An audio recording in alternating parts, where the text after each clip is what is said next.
Well, good evening, everyone. Welcome back to Friday Night I-Xcitement for Ohsweken Speedway. Tonight, racing at the virtual Knoxville Raceway. My name is Greg Kellman. With me, Clinton Jeffrey and Adam Ross. And guys, tonight we've got another fine field of Ohsweken stars and associates heading into night number 2 of this I-Xcitement extravaganza. I wish I could say it as well as you can, Greg. I'm still struggling with the I-Xcitement word. It just doesn't roll off the tongue. But we have a lot of people excited. The right people are excited. We've had racers signing up all week long. Looks like we've got a field of more than 36 drivers in our Ohsweken Stars division. I expect we're going to have even more than that in the associates field tonight, Clint. Well, looks like we're having some microphone issues there with Clint. Adam, what I can mention to you right off the top, I'm right in iRacing right now, so I'm having a look. And early on in practice, no surprise, Stephen Goldner was quickest in practice, Jesse Costa second. They're going through time trials right now, getting set for the qualifying heats. Yeah, the way they set up in the server, they've been practicing for about half an hour. At least the track has been open for them for about half an hour. Now it's time to do time trials, and that's where they're going to line up their qualifying heats. We run this just like we would the Canadian Sprint Car Nationals, the Knoxville Nationals. They run heat races and then alphabet soup. If you're lucky, you finish in the top 4 of your heat, you're going straight to the A main tonight. If not, you're headed to alphabet soup. There will probably be tonight a C main and a B main, so drivers are going to have to be up on the wheel if they want to get into the main event.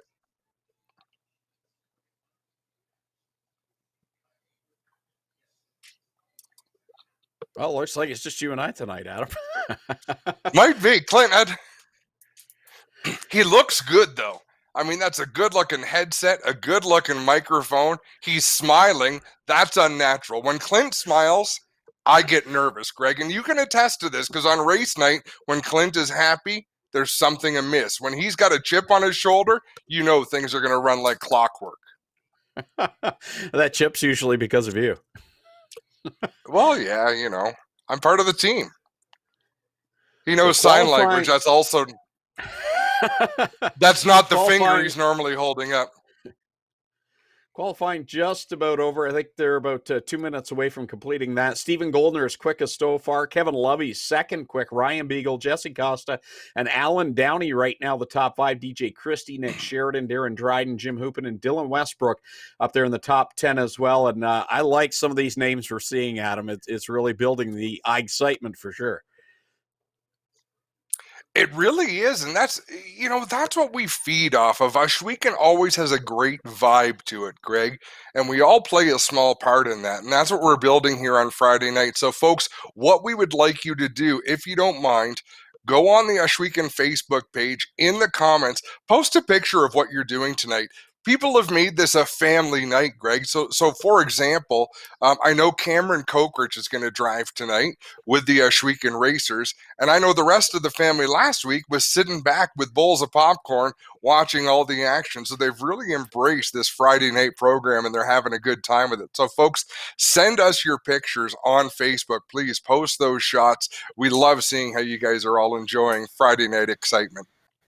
Yeah, of course, tonight we're on Facebook Live on the Ohsweken Speedway Facebook page. You can also join us at gforcetv.net, which is the official YouTube page, and there you can send comments as well. So make sure you're interacting with us here throughout the evening, and we'll get some comments out there, show some pictures as the night goes on, as it looks like qualifying still about a half a minute away from wrapping up before we head to the qualifying heats here tonight. Knoxville Raceway, the virtual version, is where we're racing tonight. Adam, totally different beast than last week at Volusia, and totally different than Ohsweken Speedway because it certainly doesn't have the banking that we see at the Big O. It does not have the banking, but it has a definite inside groove and outside groove. When you get up on what little bite there is near the cushion, you can really hold the throttle down and carry a lot of speed. If you can find the right line around the bottom, though, you can really be fast. The trouble with Knoxville, there is a dirt berm on the inside of the corners, very hard to see from the cockpit of the race car. So when you're racing, if you get that left front too high up the berm, you're going to see cars skate right across the racetrack, and chaos can ensue.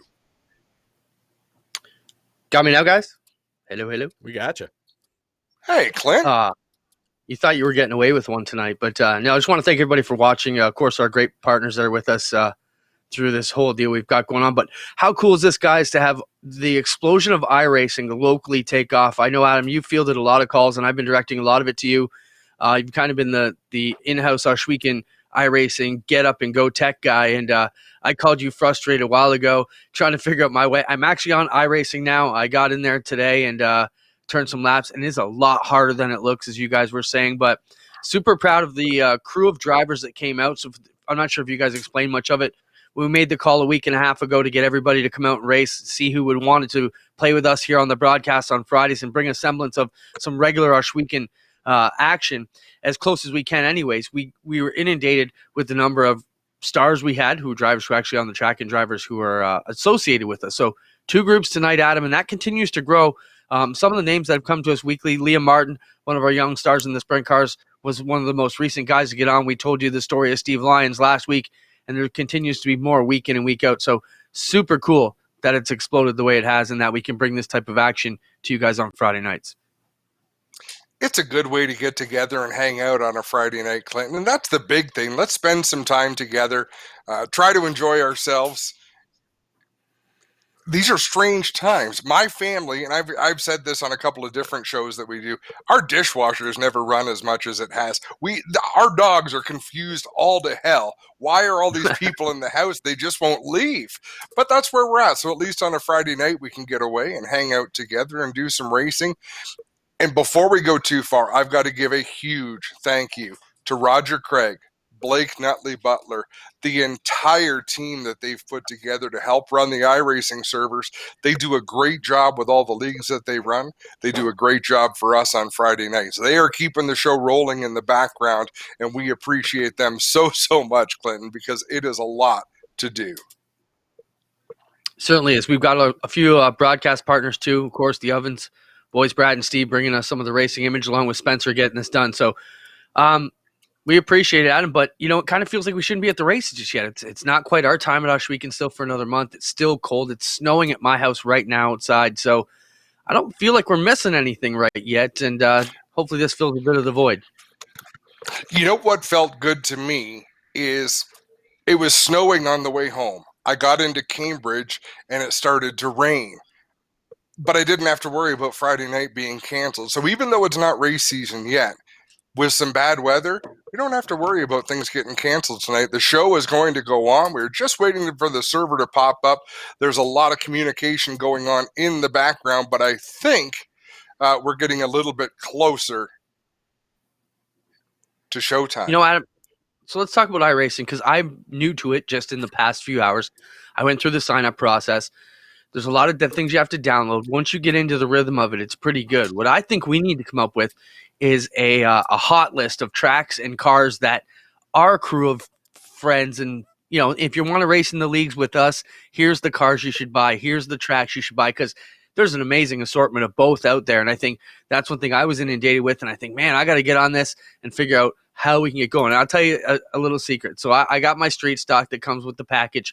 I get out at Thompson Speedway, I think, and I'm doing all right. Then I went to the dirt, and oh my goodness, I couldn't even get the thing off pit lane. It was horrendous. Started messing with the setups. Finally got a couple laps in, but I'm hoping I can get Beagle or Clinton Nichols or one of these other hot shoes in the street stocks to send me something. Because please, I need a setup because I'm hurting bad out there. I can't even get back to the checkered flag once. But I understand the feeling of having to chase your ghost now because when you're testing, right, they put out the ghost car for those that don't know, and you end up chasing yourself for hours. And you never catch up. As hard as you try, you never catch up. But that, you know what, Clint, if it was easy, it wouldn't be as much fun. It wouldn't be as popular. Because it's hard, you really have to finesse these things. You really have to put in the practice time. Now, I know Adam is a racing aficionado, let's call it. Greg, where do you stand on iRacing? I know you and McLean dabble with it a little bit. Are you still playing? Are you still racing? Or have you hung up the virtual helmet already? Yeah, no, I've been playing a lot more lately. I've been playing the Pro Late model is kind of my favorite on the dirt right now. I do a little bit of sprint car, but mostly the Pro Late model is what I enjoy. And I just got into it in the last couple of months, and it's been a lot of fun. Adam, can you tell Connor to put on a shirt, for heck's sake? Come on. You know what? Or bring him on I gotta camera. have If he his wants to back on start this. around half naked, bring him right up to the camera. He is the only Ross man that looks good with his shirt off still, or doesn't offend with his shirt off. It reminds me of a joke that I was sending around today about the neighbor being out with the big boobies, and then someone mentions maybe his wife will come out later on. It was a little more than that. I'm paraphrasing, but I hope so. You want to touch that, Greg? I'm not going near it. Where are we? Are we getting any closer to racing here? So we've got everybody getting loaded in, and the production crew's getting ready to go here shortly. So, heats, B main and an A main coming up, right? yeah, we are actually going to. We are missing the first heat. There's a little bit of action going on in the background. We're having trouble with one production crew communicating with the other production crew, trying to get this out there. So we are going to continue to talk for a little bit as we get things rolling. Well, I can give you results from heat race number 1. It was Stephen Goldner taking the win over Alan Downey. Clinton Nichols second. Jim Hoopinen was, Clinton Nichols third. Jim Hoopinen fourth. Fifth, Dan Ferguson. Sixth, Aaron Turkey. Then it was Jason Thompson, Donnie Lampman, Nathan Jackson, and Blake Nutley, the finishing order in heat race number 1. So that one's already been in the record books. In heat race 2, lining up right now, Kevin Loveys will be on the pole. There's a name that he's turned some laps in a sprint car at Ohsweken Speedway many moons ago. Yeah, so people may not remember. I mean, Kevin Lovey started out as Ryan Conium's crew chief long time ago. So he did run. He raced competitively at Ohsweken Speedway. He is much better known, I think, in recent years as a race-winning crew chief, and he's pretty successful at that. But behind the wheel of an iRacing sprint car, he's pretty darn good. Yeah, Greg, you know the story there. Multiple feature wins with the Empire Super Sprints with Steve Poirier. Most recently, Empire Super Sprint champion, Canadian Sprint Car Nationals, victorious many times. And now back home working for Glenn Stiers and part of the Ohsweken Speedway Racehorse deal going on there. So, but yeah, Adam, you talk about Kevin. He's really one of the guys that we relied on to about a year ago to really get us up to speed and rely on what we should be doing for setups and how we should be running some of the leagues and putting it together. Kevin's been a good resource to bring a lot of those great top caliber sprint car drivers to our neck of the woods for some of the Rivals Pro Elite Division stuff going on. So, still some other great names out here. Greg, are you surprised by the number of drivers who have come out and the variety of names? Now, Dan Ferguson, I know, is an Eastern Ontario driver who I know you probably know a little bit more of than we do from that end. But, you know, we have a great assortment of drivers who actually have raced at Ohsweken Speedway in many different divisions, maybe not just a weekly Friday deal, but that's how they ended up in the Big O Stars class. Yeah, actually, I was surprised when Dan Ferguson messaged me and said, "Hey, can I sign up?" And I said, "Yeah, sure. You've competed at the track. He was there a couple of times last year in the Sportsman division." And he said he prefers the late models because that's what his dad, Rick, grew up driving, and he drove in the Canadian mods. But he's enjoying the sprint cars, and it'll be interesting to see what he can do tonight because I've watched Dan since he was just a young kid coming up, and he's got a ton of talent no matter what he drives. So I think he'll have something tonight. In fact, he's showing early on here that he can compete with some of the best. Now, is this a resolution that we can show, Spencer, or is this the low-res feed? Let's bring it up. Let's go racing, folks. We are jumping into heat race number 2 here at Knoxville Raceway.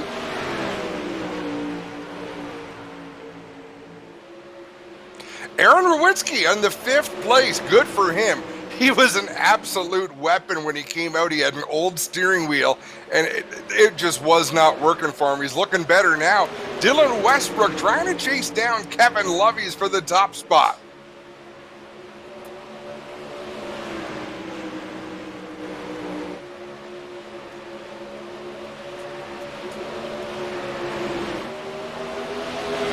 Halfway through heat race number 2, they work down through the corner. A great look from onboard Kevin Loveys. You see Dylan Westbrook roll up on that tail tank. Now we're going to ride along with Westbrook, trying to chase down the race leader.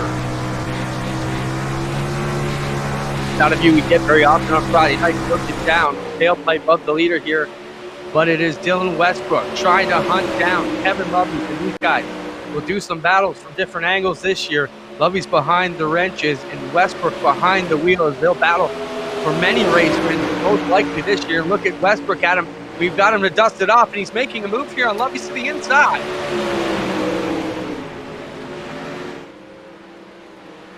Lovey's up towards the fence. Westbrook will take the lead, and he'll roll it back to the front straightaway here. Here comes Dylan Westbrook again. Down the back stretch another time here at the virtual Knoxville Raceway, catching lap traffic here in the form of DJ Christie, who had some problems in the opening laps of the second qualifying heat.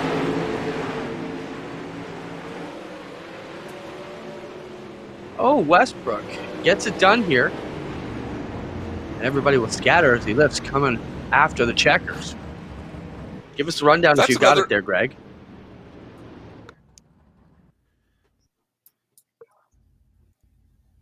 So it's Dylan Westbrook picking up the win. Kevin Lovey's in the second spot. Rick Scott, our pace truck driver, comes home in the third position. Ryan Turner, fourth. Fifth, Aaron Rowitsky, sixth. Sean Evans, seventh. DJ Christie, eighth. Was Roger Craig. I don't know as though he is actually competing, though. And Mike Tuvey was scheduled in that one as well. Getting ready for heat race number 3, where Ryan Beagle will line up on the pole for this one with Nick Sheridan, the 2019 Crate Sprint Car champion, on the outside of him. Caleb Wood in car number 7 will line up in the third spot, with Dale Curran on the outside of car number 37. Inside of row number 3 in the 5th starting position, Liam Martin will make his first start in the series tonight. Kevin Kokorek to his outside of the 99. Jeff Flaro back there in the 00. Will Smith in the 8th starting spot in car number 6.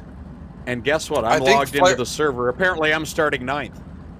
Well, Flaro, Smith, and you, Greg, were removed because they belong in the other server.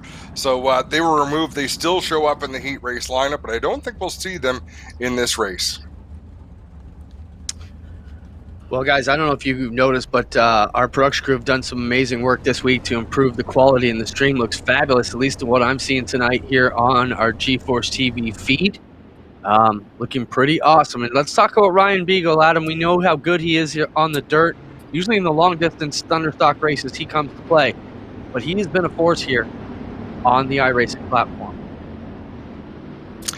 Ryan Beagle, and what makes him stand out, even last year when we started the Rivals Elite League, is he would find amazing speed using a groove nobody else could drive in. So Ryan Beagle's a lot of fun to watch, much like in his Thunderstock on a Friday night. He's very smooth, very meticulous with the line he runs, and quite often you don't see him until later in the race. Then all of a sudden there's that red number 84 contending for wins.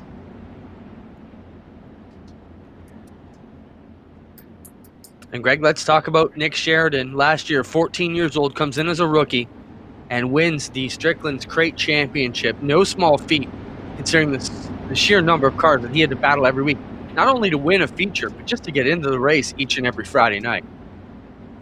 Yeah, and the thing was, he was good right out of the box from the first night. He was just smooth, steady, and you knew right away that he was going to be a contender. And then he picked up that couple of wins and then the championship. Just super impressive by such a young kid. And well-spoken guy as well. As here he is in the second spot, tucked in behind Ryan Beagle, one of the aces in iRacing.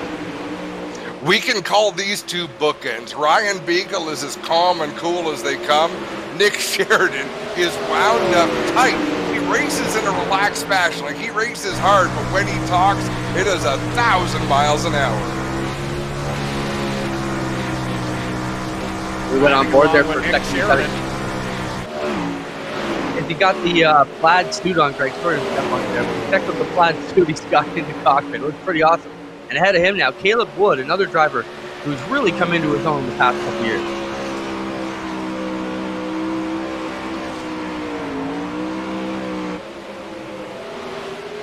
Yeah, Caleb Wood up there, moved up to the 360s late in 2019, and here he is running in the second spot past Nick Sheridan as they work down the backstretch. Also in this one, Kevin Kokorek towards the back there, as well as Liam Martin. Yeah, and we'll have to give him credit. It's Cameron Kokorek driving. Kevin decided he needs more practice. He is not ready for prime time, but he said Cameron does a pretty good job. Adam, do you mind if we slip Cameron in? Nah, go ahead. It's probably what would have happened in the race car anyhow. It's time for Cameron to step up. And there he is in that black and purple number 99. And for those of you wondering, you may see a few names that don't look quite the same. Basically, the name on your account is the name on your credit card. I know you can have it changed in certain instances, but whoever's paying, that's the name that we'll see pop up. I kind of like that, too. I wish we'd do that on a Friday night. See who's really paying for it. Mm-hmm. One more lap to go. Well, two takes the white flag. He is on cruise control out in front of this field. We'll ride along down into 3 and 4. What a great view. You can see that dirt berm on the inside I was talking about. Eagle careful to stay a good foot off that inside groove. He'll take the win in heat race number 3. And let's have a look at the finish. Caleb Wood comes home second. Cameron Cokerich with a third place finish. Liam Martin fourth. Nick Sheridan fell back to fifth.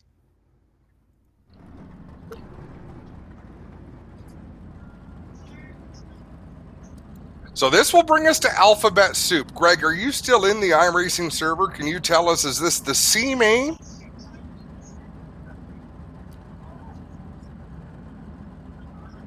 Heats are still showing up on mine. Oh, maybe we've got 4 heats. Maybe we had enough to get a 4th heat out of it. That'd make sense. Jesse Costa going to roll out from the pole position in that number 52 machine. On the outside of the front row, 12 Double D of Darren Dryden. Row 2 on the inside, Mac DeMann in the 17 machine. Alongside him, guys, do you know the story of Shane Pierce this week? I do not. No. Okay, I'll share it in a minute when we're done with the starting grid. Behind Shane Pierce is Tyler Ward in the 29, then Matt Wilson in the 26, Barry Goldner in the 36, I don't believe is out here. That'd be the wrong server for him. Shane Pierce had invasive surgery this week on one of his armpits. Shane's been having some health issues and they're trying to find out what's going on. It's invasive enough that he is driving tonight with one hand. He says, so if you see me hitting more stuff than I normally would, he says, I'm trying to race tonight one arm because I definitely can't use the other one.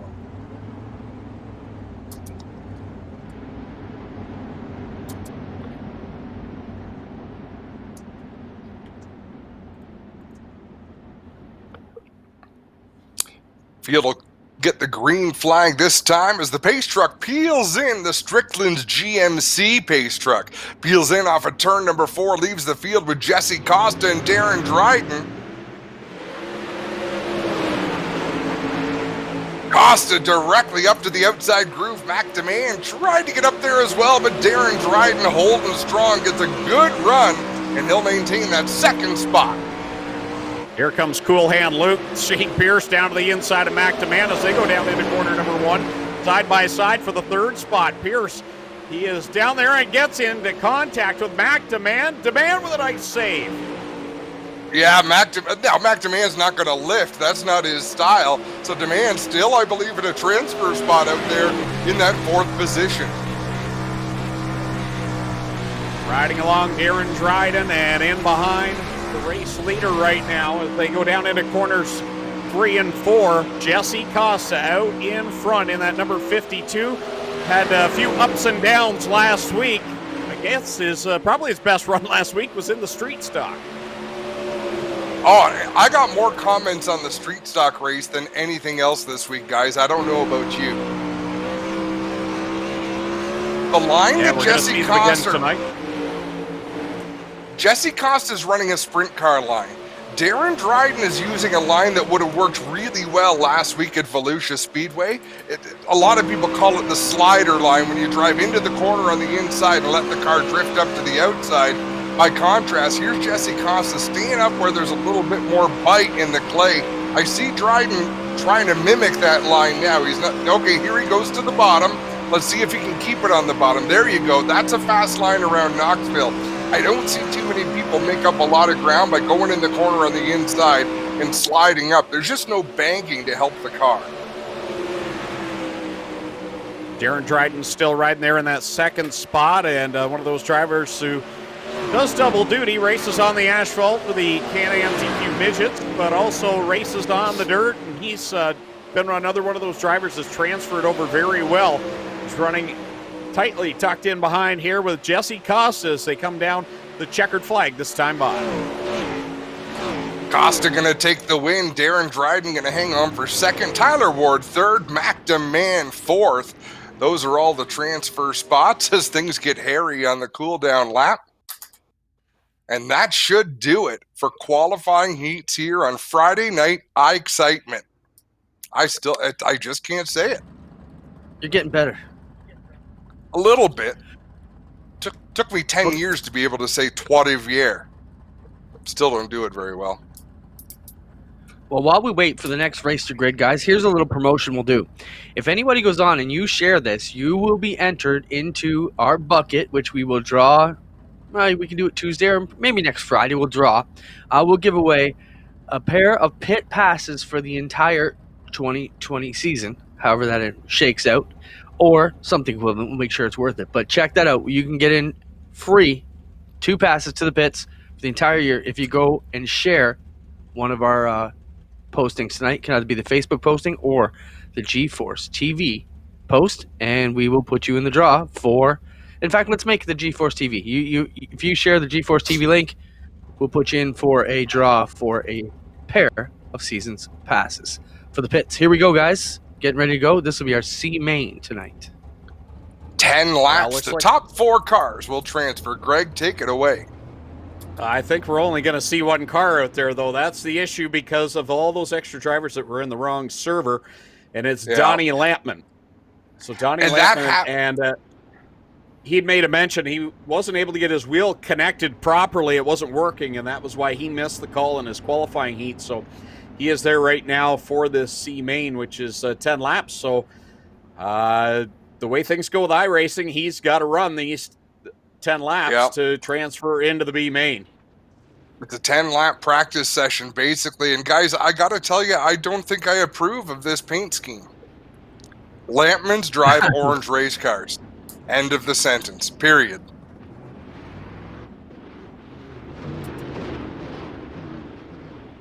All right, Spencer, we'll let Donnie have his hot lap session as he works his way through the C main. Let's jump back out, and if we can, let's roll into the tutorial on how to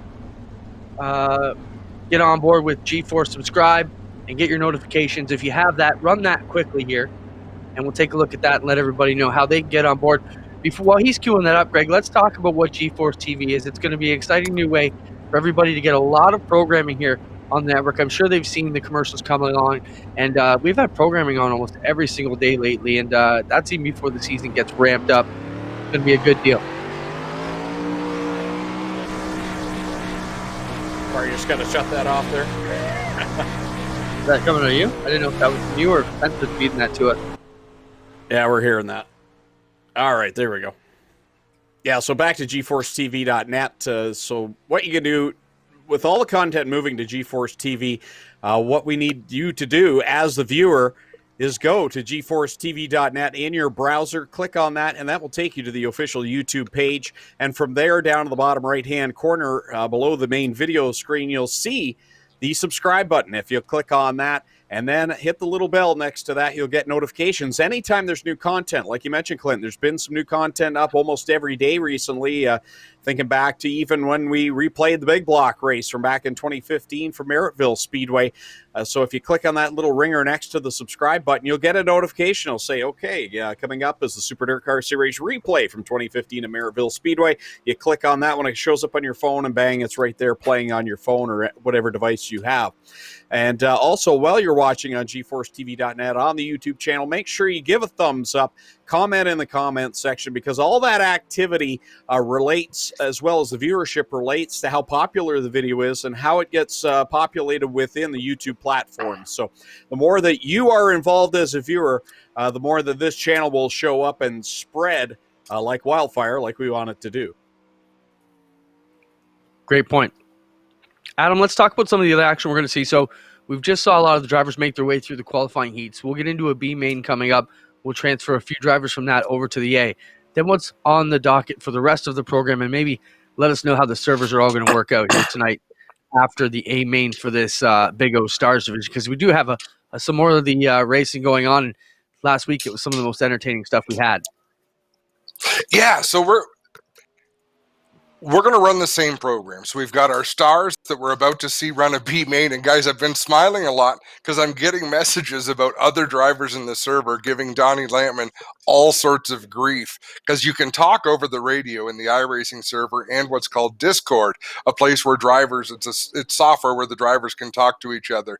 And I guess he's getting a lot of encouragement, you might say, from other drivers. Well, Donnie Lampman is out there all by himself in the C main, and you know how drivers can be. So I wish we could listen in on that, but unfortunately we cannot. I'm just getting messages on the side of how that works.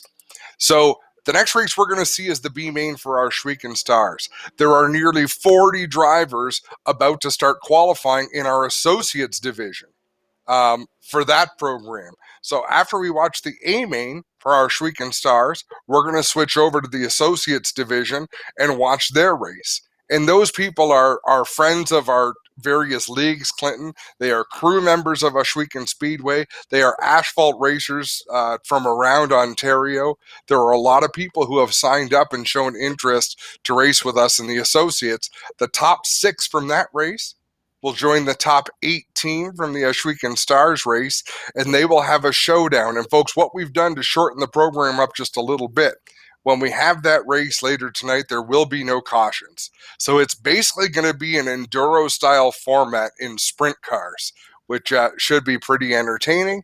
And then we're going to cap the night off with a street stock race, which if it's anything like last week, it will be phenomenal. And then we're going to watch championship night, I believe, from last year at the Big O. So lots of entertainment here tonight. Keep the chatter going, and I'm going to apologize.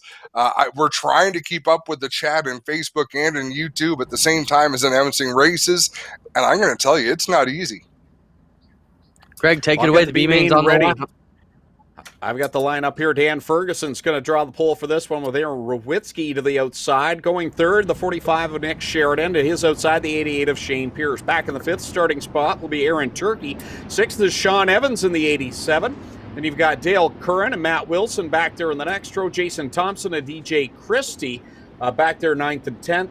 And Donnie Lampman will be the 11th starter here in this B main. Top 8 will transfer in this 12-lap last chance qualifier.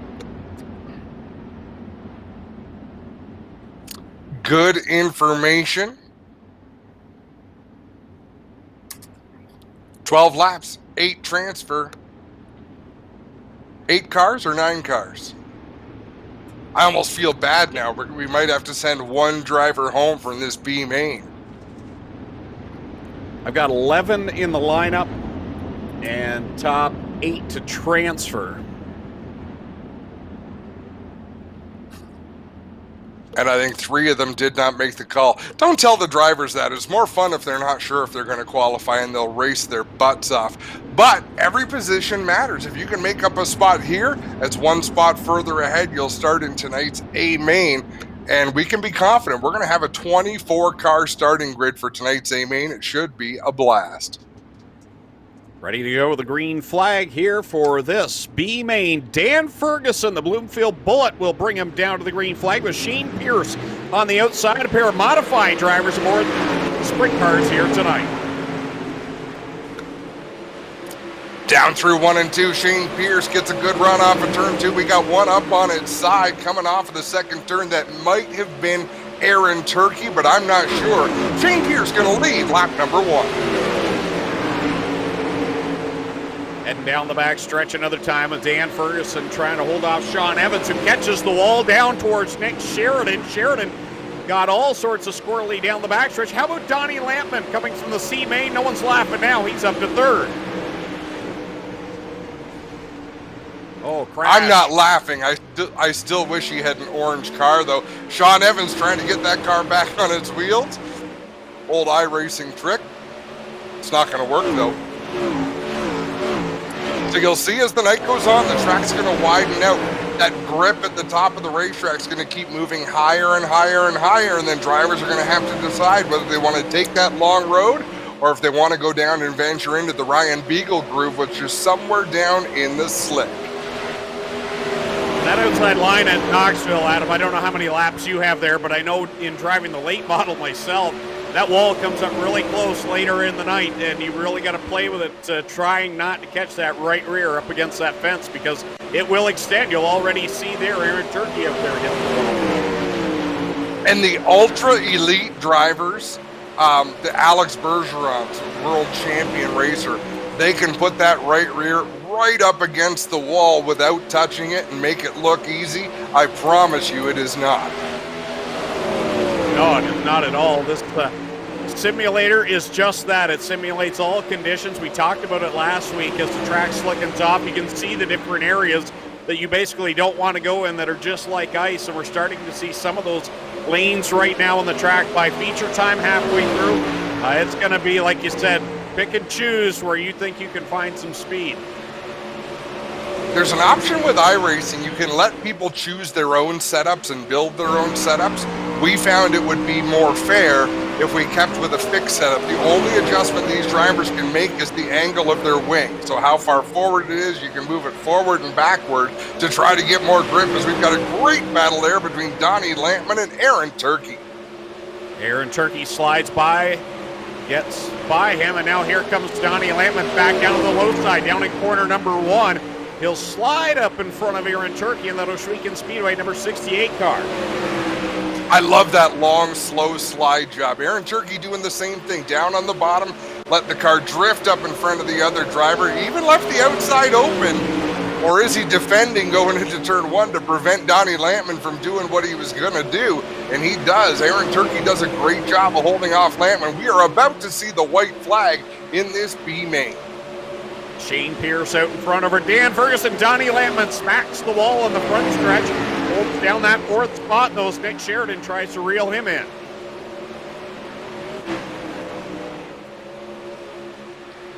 Shane Pierce coming off of turn 4. He'll see the checkered flag in the air. We got contact for 3rd spot, but Shane Pierce going to take the win. Who's going to come home second? Did Dan Ferguson come across second? Dan Ferguson second, Donnie Lampman third, Nick Sheridan fourth, and with that trouble on the front stretch, it was Aaron Turkey down to 5th. 6th, DJ Christie. 7th, Aaron Rowitsky. 8th, Sean Evans. So he would be the final car to transfer, although he ended up on his side in the B main. He'll transfer into tonight's A main event. Good racing. Roger Craig just reminded me that there will be cautions in this race. So this race and the next feature will have cautions, and then we will not. 5-minute warm-up is on deck. Yeah, guys, typically we would build up a show with the big feature at the end. This is basically all our stars having their race right now.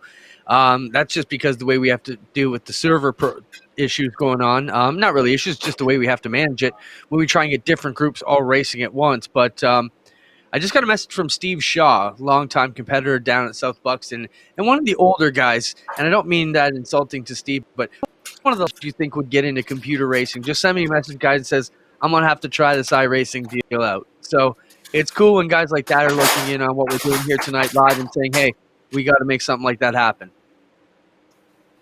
And the price right now for membership is low as well. I know you just signed up today, Clint. Was it still 55%?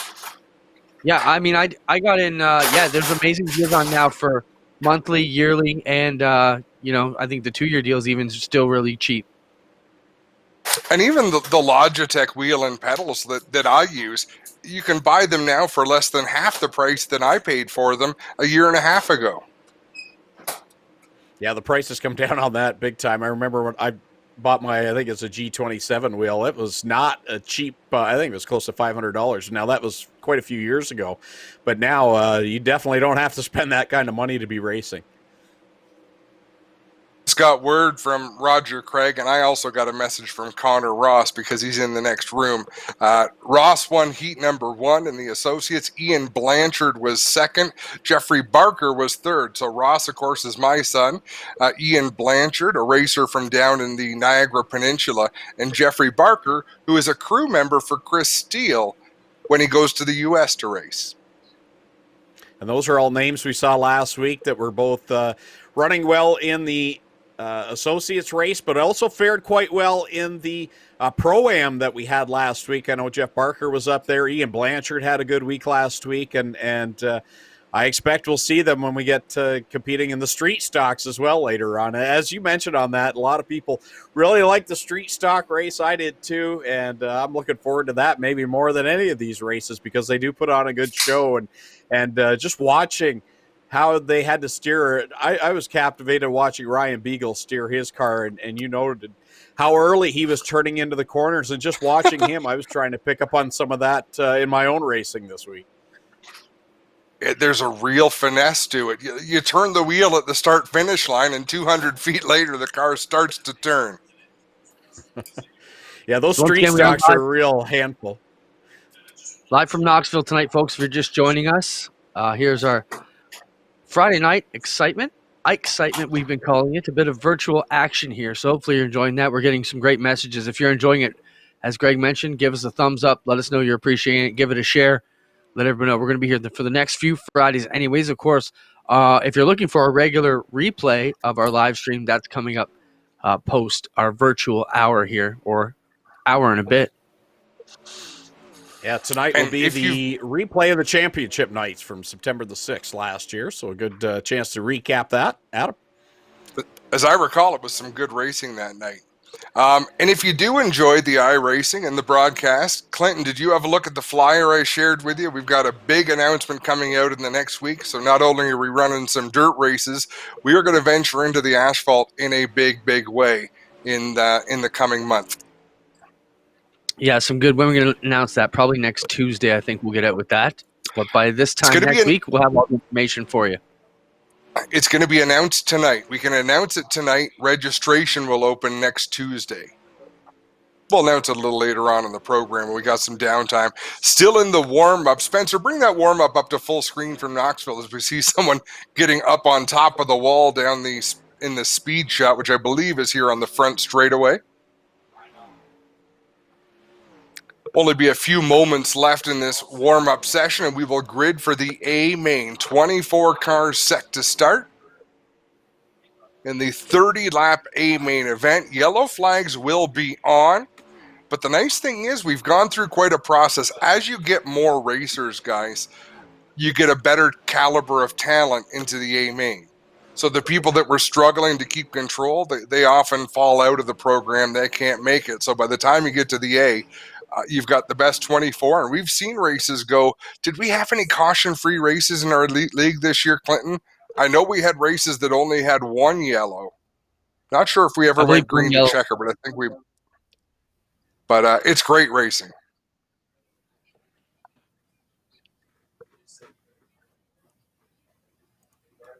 Greg, how much time's left in that warm-up if you got it up on your screen there? There we go. It's over. Now. We are hitting the grid. It's a beautiful day in Knoxville, Iowa, as you can see. A few clouds in the sky, but I don't think we have any threat of rain.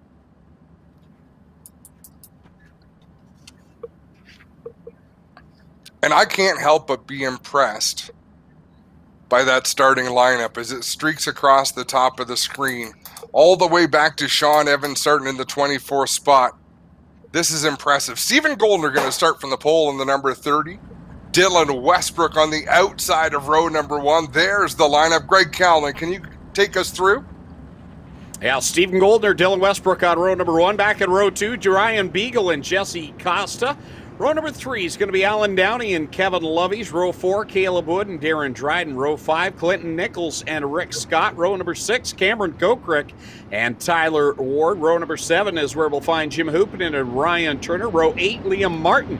And the highlight man, Mac DeMann, row number 9. The drivers from the B main, Shane Pearson, Dan Ferguson, along with Donnie Lampman, Nick Sheridan, Aaron Turkey, DJ Christie, Aaron Rowitsky, and Sean Evans will complete the starting order for tonight's main event for the Oshweekend Stars here on G-Force TV.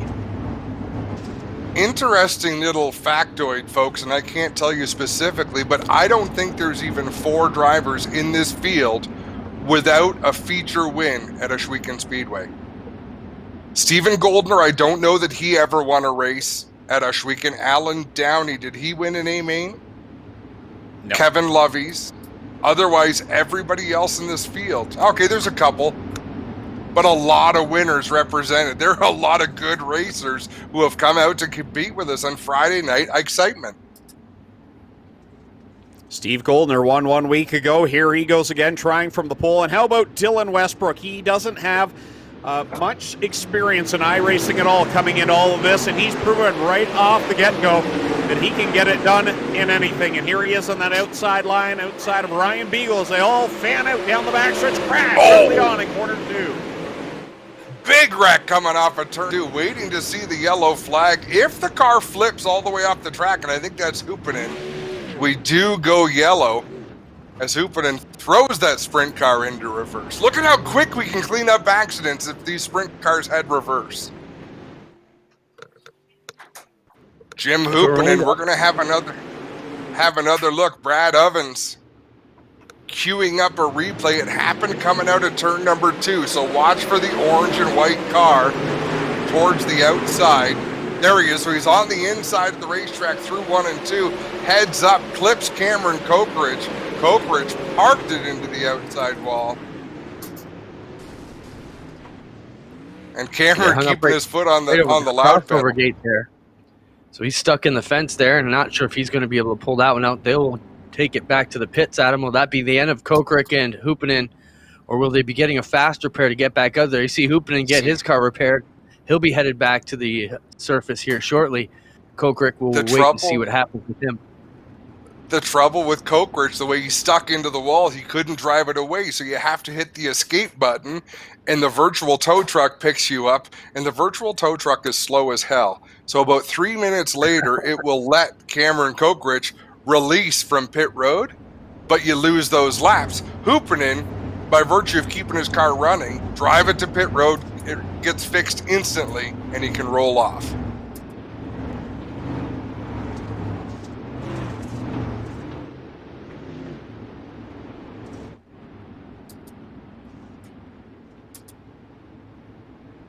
I had that happen Dust Longboat Monday night. Sorry, I got guys. hung up on an infield tractor tire and had to take the hook back, and that is a painful wait to get back, and then you're 3 laps down. You take the long ride home. Dust Longboat, how do you get involved? You have to buy a steering wheel and pedals, and then you just need a computer that can run iRacing, and you can come out and play on a Friday night. Wow, what a restart there for Stephen Goldner. It wasn't as good for Dylan Westbrook. He runs that outside line. Right behind them, you'll see Jesse Costa and Alan Downey going at it. They had some good racing action last Friday night. And these guys have turned a lot of laps over the winter on iRacing. I'm thrilled Dylan Westbrook is here. He was supposed to be running the big ASCS event tonight that was going to be televised live, and then he messaged me about an hour ago, hey, where can I get in on this? So great to see him as he tries to pull a slider that didn't quite work.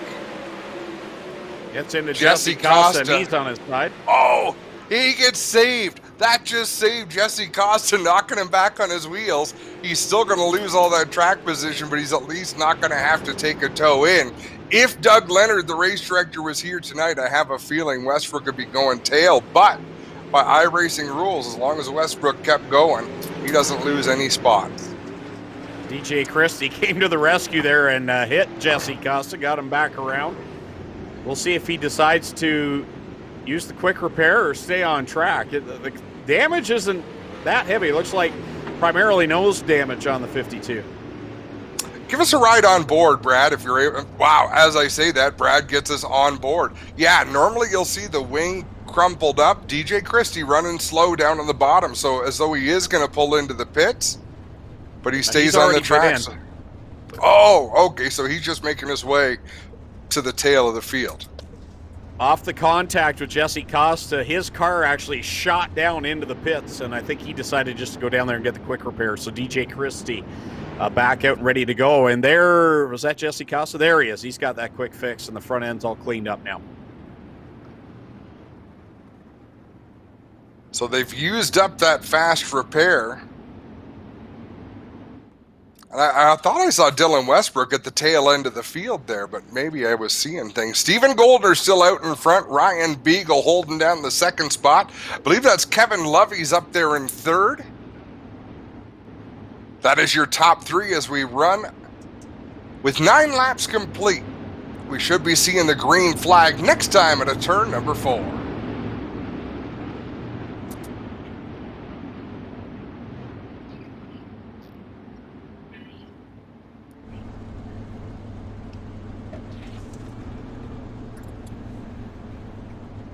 Kevin Lovey's riding back there behind Ryan Beagle. Man, Kevin Lovey's has to hate a race like this where no setups are involved. Right. I mean, he's good at tweaking on these setups, making the cars faster, but he's also a tenacious race car driver. Great view behind Ryan Beagle as they race off of corner number 2. Goldner, Beagle, and Lovey's your top 3. Dylan Westbrook now feeling the charge from Alan Downey on the inside line. Downey and Darren Dryden there right behind E-Dubs. Dryden wasn't able to take advantage of Downey dropping down to the bottom to try and make a move. Now he should be able to. Downey got a little bit sideways there in the corner. Talk about someone on the move.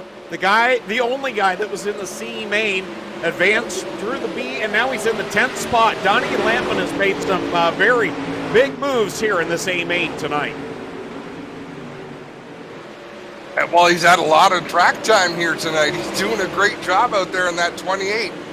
That'll make Karen happy. She was cheering for him on the feed, so everyone needs fans out there. You can see not a whole lot of bite left out there in that racetrack as we see Clinton Nichols and Shane Pierce going at it. This track's slicking off big time as Nichols and Pierce run a couple of different lines trying to find something to make their cars go faster.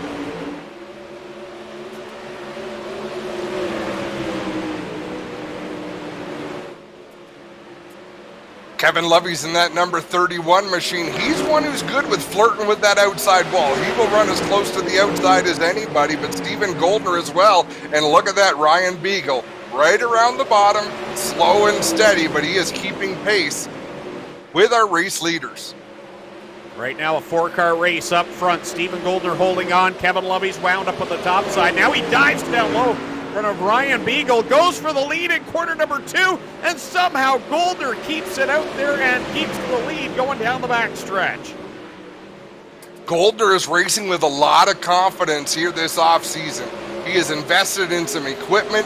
He has run with the best of the best, and he is really sure of himself. Look at that one flick of the wheel. Wow, as there was a slower car in front of them.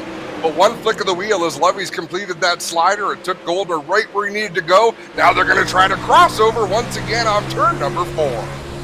Fantastic racing in this one right now. 18 laps, make it 19 on the board. Now 11 to go. Goldner working low now on Kevin Lovey. Those are the first and second place cars with Alan Downey somewhere in the mix back there as well. Yeah, Alan Downey won't be far back. He's been working different grooves on the racetrack, trying to find what his car likes, but he is right there in the mix as well. Got a bit of a yellow flag situation on the racetrack. Spencer, I've sent you a few photos. Folks, if you don't know where to post your photos, feel free to send them to me on Facebook Messenger of how you're enjoying this Friday night I-Xcitement. Spencer, if you've got those shots, feel free to throw them up whenever you want, or we can keep them until after this race before the next one. But love seeing people sharing this stuff, love seeing people spending time as a family enjoying some racing on a Friday night. All right, Spencer. Spencer says, I can do it now, and Clint the boss says, hold on to those. It's usually how it goes. We try and get the message out. But yeah, great to see the Kokrick family cheering on Cameron there with the cold one as they practice social distancing. And throw up a couple more if you got them, Spencer, since we're in the middle of it. And keep them coming, folks. We'll keep them going your way if we've got them too. The board got ready to go. Dad there with a cold one and a feature win sticker from last year. Trevor DeBoer.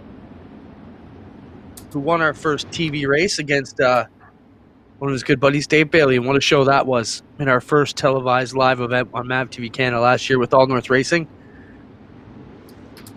Powered by Pinty's. Some great racing here, guys. We'll be back again next Friday. Don't forget, we still have a lot of great racing coming up tonight, folks. If you're with us, we've got some cool stuff going on. So next few weeks, we're going to be doing it. Looks like we're getting ready to go again, guys. Greg, with the call. Yeah, it's going to be a good one here as it winds down. 7 laps left to go, and it's been a great battle up at the front, and it's been 4 cars to this point with Kevin Lovey, Stephen Goldner, Alan Downey, and Ryan Beagle still right there hanging in, but I think these top 2 really are going to be the ones to watch. Stephen Goldner trying to go perfect in the first 2 races. Kevin Lovey's wants to change that scenario as we come to the green flag. It'll be 24 laps on the board, 6 to go, and Lovey's gets a great restart. Yeah, getting the chance to fire first is a huge advantage, but as we say that, Stephen Goldner with a great run around the bottom, Alan Downey with a good run around the top. They've opened some distance between the top 3 and Ryan Beagle. Now out of turn 4, Goldner challenging Kevin Lovey's for the lead. Good battle up front. Goldner back to the top spot for the moment as they race off of corner number 2. Lovey's back to the second spot. Alan Downey about 3 or 4 car lengths off of him. And the caution and we back are out.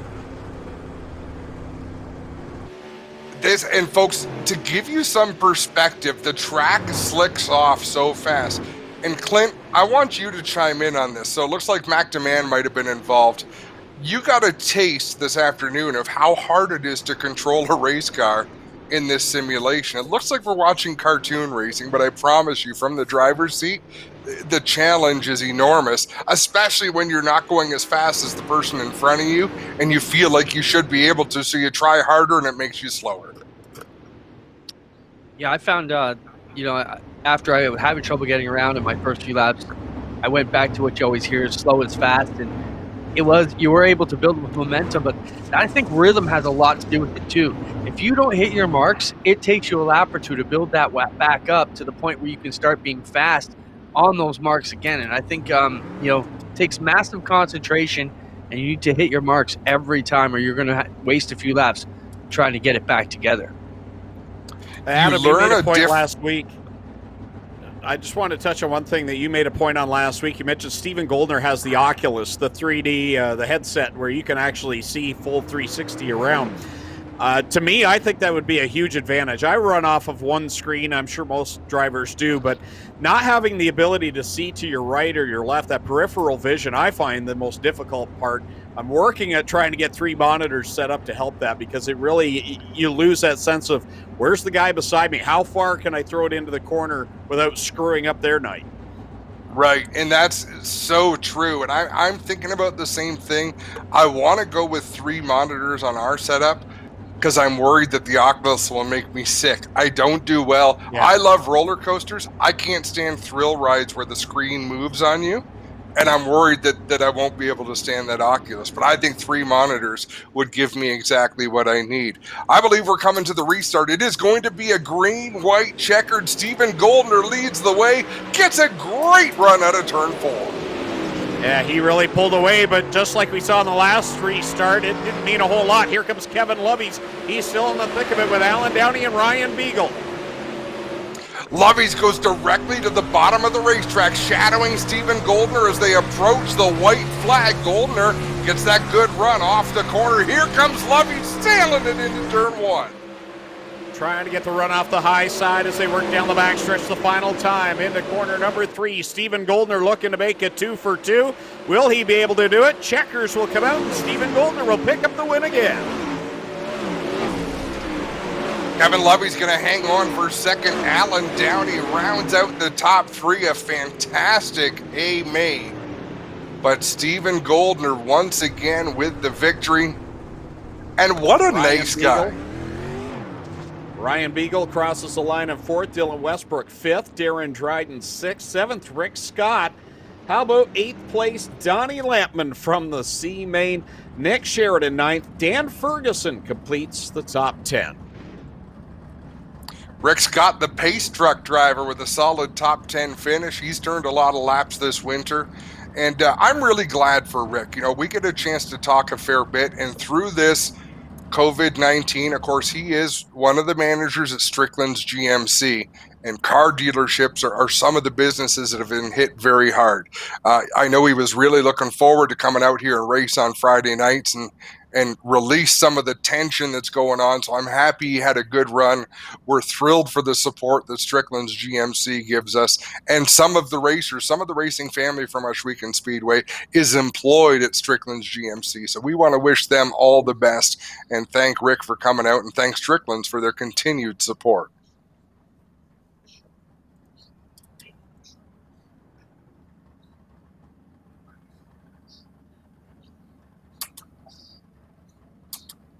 Just want to mention we do have more action up. We will be bringing the top finishers from this race in with our Pro-Am finishers, and that Pro-Am is coming up. Then we'll have a street stock race to finish things off. Spencer, let me know when we're ready down in Safety Clean Victory Lane, and we'll be ready to talk to the top three. I believe Alan Downey is in there for you, Clinton. Take it away. Alan Downey, pretty good run for you back-to-back weeks here. You got to be pretty pleased how your iRacing season, considering we touted how great you were on iRacing, and that's what led you to the outdoor season. You're looking pretty good here virtually. How are you feeling? Yeah, it's good to repeat the same results as last week. Yeah, having a lot of fun. It's pretty cool. Guys are getting a lot faster, so it's going to be tough. Let's talk about that, Alan. Now that you've met some of these guys in the pits and, they're cruising that, being known as one of the iRacing guys, let's talk about that. Are you excited on how this has really exploded locally around here?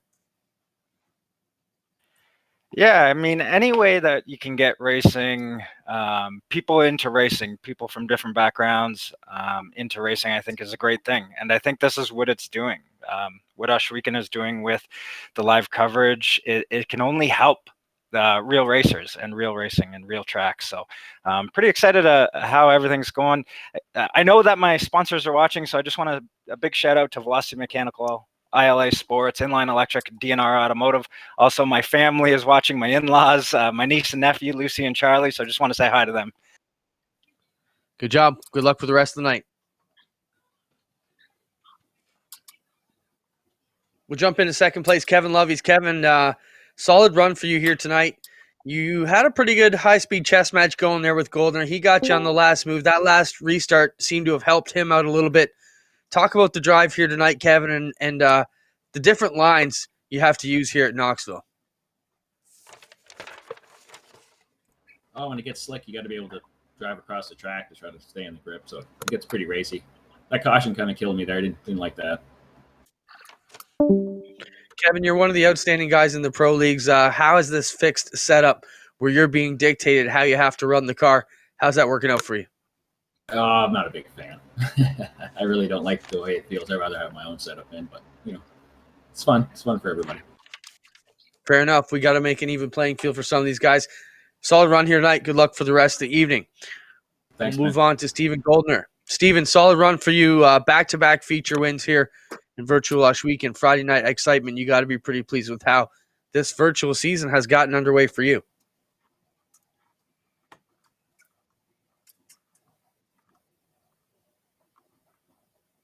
Not sure if we got Stephen here.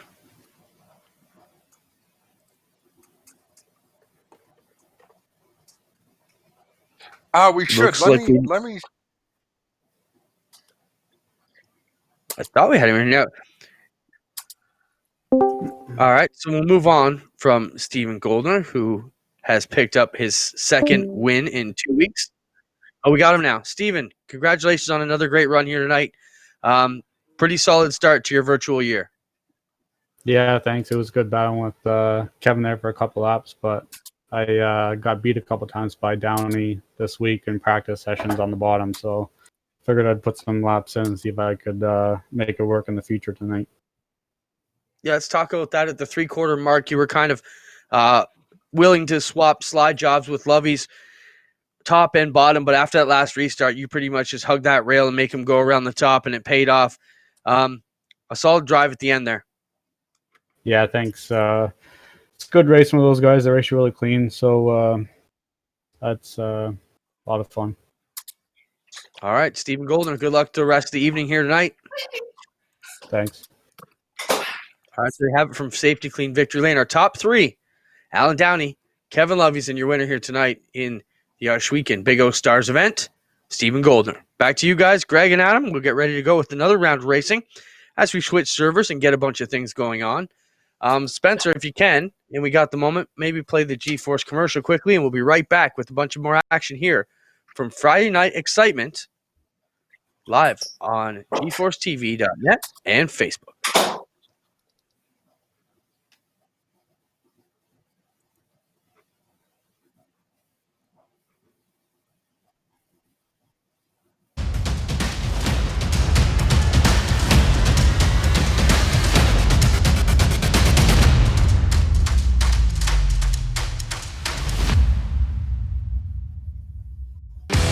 Sound going out because I'm not hearing it. GeForce TV.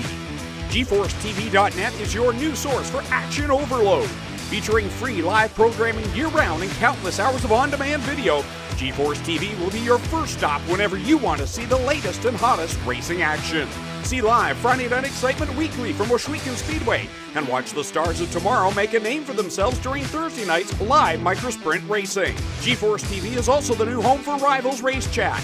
Watch weekly as Clinton Jeffrey and Adam Ross discuss all the hot topics in the world of motorsports. For iRacing fans, GeForce TV has you covered with hours of live broadcasting from Rivals and GeForce TV racing leagues. GeForce TV promises to deliver motorsports, esports, and action sports you want to see, along with talk shows and vlogs to keep you connected to the lifestyle you love. Visit GeForceTV.net today to subscribe for free. Sit back, hold on, and feel the G's on GeForce TV.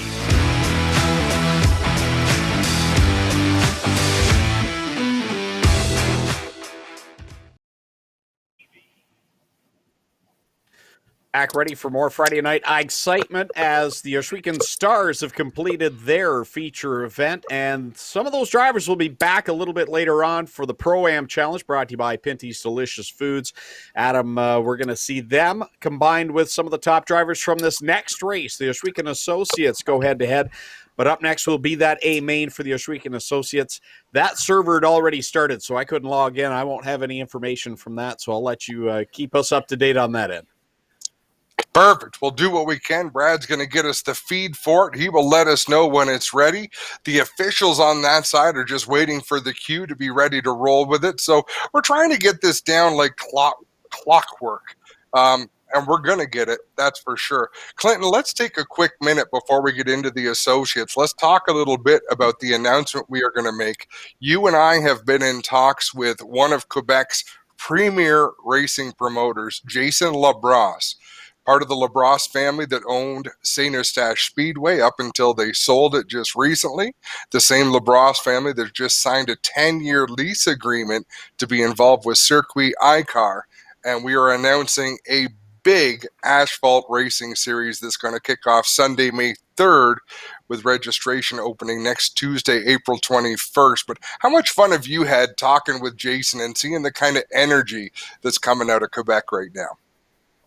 Well, Jason's been a great guy to work with so far, and one thing we know is that motorsports has a stranglehold in Quebec. It's super popular. They're rabid fans over there, and we're excited to mix our drivers with theirs, plus the drivers from the East and West Coast, to bring a national Canadian racing sim series together, and we're excited to launch it. I think it's going to be amazing. The other thing we've had is major interest from major Canadian superstars, and we'll have some big names to announce who are going to be racing. So this is your chance. If you've been racing in iRacing with the B-Class NASCAR cars, that's pretty much where we're going to be, and you're going to get a chance to race against some of the best Canadian racers in the world in this new series, and we'll have a lot more to announce in the coming days. Yeah, we'll announce the details next week, but before the night is over, we'll show off the poster that's been created. I think it looks pretty darn cool. I don't know if you had a chance to see it. It was sent to us after the show started. There's been work going on nonstop, though, that's for sure. A lot of work behind the scenes. Spencer, how close are we getting, my friend?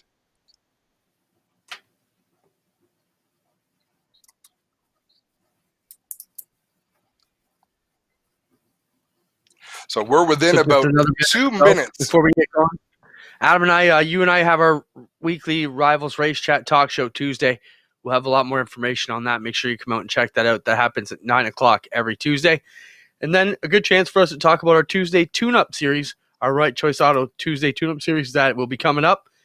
And that's where a lot of these drivers you're going to watch on Friday Night Excitement are going to hone their skills and practice their setups every Tuesday live here on the channel as well. Yeah, we've kind of changed direction a little bit. We went from our Rivals Elite program to something that's more relevant to our audience, Clinton. We want to see our drivers race. We'll see a lot of the people that did compete in Elite, but we're also going to see a lot of people from our Friday night program. Todd from Right Choice Auto is getting involved. We're thrilled to have a new partner with that project, and that's going to be fun as well. Always cool when we can get new people involved in what we've got going on here. So we're just about ready to go with our I-Xcitement Associates A feature, as we mentioned.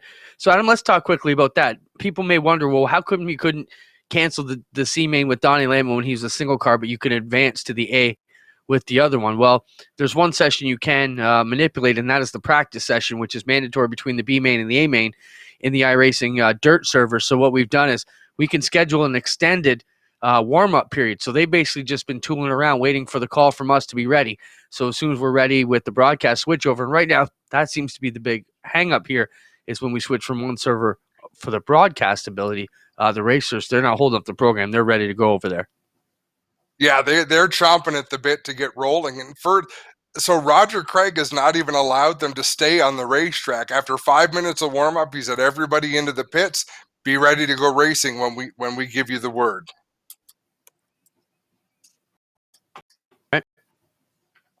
We've lost Greg somewhere, too. Has he gone off the ice cream wagon? I'll bet you Skip the Dishes brought a fresh load of ice cream to Greg and the family, and he's enjoying that right now. Because we know what motivates Greg Calnan. Burger Barn delivery. Oh, he's smiling, so maybe he did get food. I was busy working, setting up the Pro-Am server so I could be in there and have all that set up. So, no, I'm not eating. Not yet. Greg, would you just want one Friday night when you go to do something productive that one of us aren't on your back throwing stones at you as you're trying to get stuff done? Because that seems to be the way it is. It wouldn't be a regular Friday if that wasn't going on, would it? Everybody knows who's getting the work done, so that's all that matters.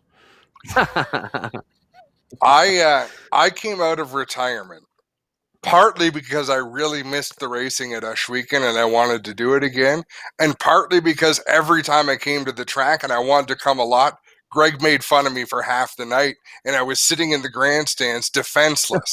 So I thought, at least if I go up into the tower, beg Clinton for my job back, I can fire back some shots at Greg. And I'm trying to catch up, but I haven't got there yet. And that bothers me to know that, because if I had just kept my mouth shut, you may never have come back. But we can dream, right? It's on you, buddy. Dreams every day. I'm just glad you're in your kitchen tonight, not in your bed like last week. That was gave me nightmares last Friday night. If it makes you feel better, I'm still not wearing pants. I don't know what's worse, Adam in his bed with his clothes on or Connor in the kitchen with nothing on. Either way, it's still scary. It is bizarre times here in this the day of COVID-19. Spencer is ready. Roger has released the cars from warm-up. Let's go to Knoxville and get ready for tonight's A main of the I-Xcitement Associates.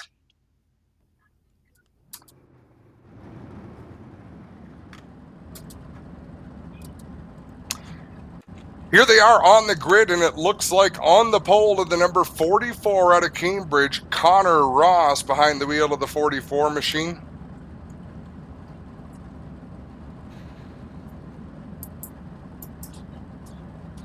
On the outside of row number 1 in the 16, it is Mike Schultz.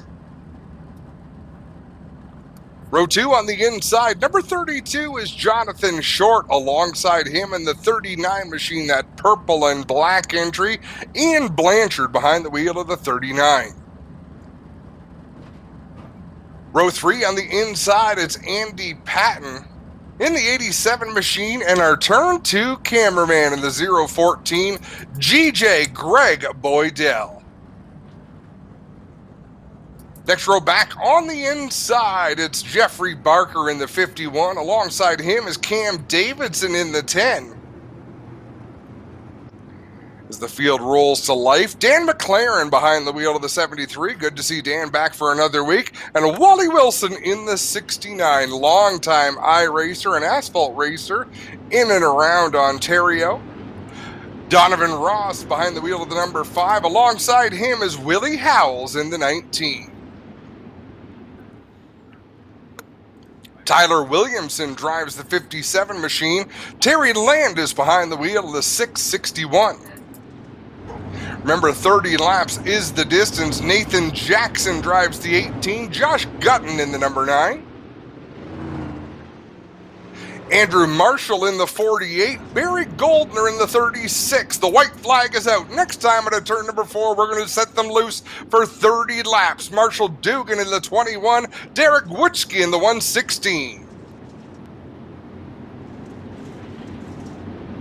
James Hebb in the 15, Mike Tuvey alongside him, Andrew Smith in the field. I did not catch the last name, sorry about that, guys, but now the field is in the hands of Connor Ross in the 44 and Mike Schultz on the outside of row 1. Mike Schultz had a big week 1 Friday ago. He's looking to do the same again here tonight as he goes from the outside of the front row. Connor Ross, though, leads him down corners 1 and 2. The first time down the backstretch here at virtual Knoxville Raceway. Ross with a good run on the inside of 1 and 2. Jeffrey Barker in that 51 trying to follow him through on the inside. You saw Barker get up on that berm a little bit in 3 and 4. Gave up some time. Mike Schultz, he's not panicking. He's up there on the high side, keeping it smooth, but we are under yellow. Yellow flag flies. So Connor Ross decided to run the Dirt Track Digest Lockdown Showdown last weekend. We're going to have a replay of what brought out the yellow here in the early going. Oh, someone got sideways in 3 and 4, couldn't gather it in, and the cars kept on collecting through the back of the field. Oh, I love that paint scheme. Krispy Kreme. I ran that for a time in the K&N series online. I was going to say the paint scheme or a Krispy Kreme store. Derek Wutschke in the Krispy Kreme 116 heads down to the pits. So for those who follow me on Facebook and see my posts, you might know this already, but Connor Ross ran the DTD Lockdown Showdown last week. The best of the best in dirt sprint cars were there, and he qualified for the final night. In his heat race, he finished second in the heat to world champion Alex Bergeron, so he was to start 7th in the A main. They went out for the warm-up before the feature event. He ran the warm-up. Just as the warm-up ended, the computer froze for about 20 seconds. And when it came back to life, he'd already been kicked out of the iRacing server. Did not get to take the green flag in that A main event. So heartbreak for Connor Ross. But that's racing. It'll find a way to kick you.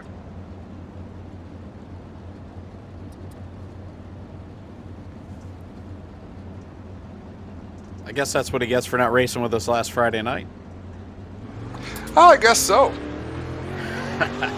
Here he is out in front, and we'll ride on board. And Adam, one thing we haven't touched about is that little berm down there, that inner loop track on the infield here at Knoxville Speedway. You catch that, and it can really send you for a ride. It will, because it gets the front end up in the air, gets the back end up in the air, so you're not making traction with any part of the race car.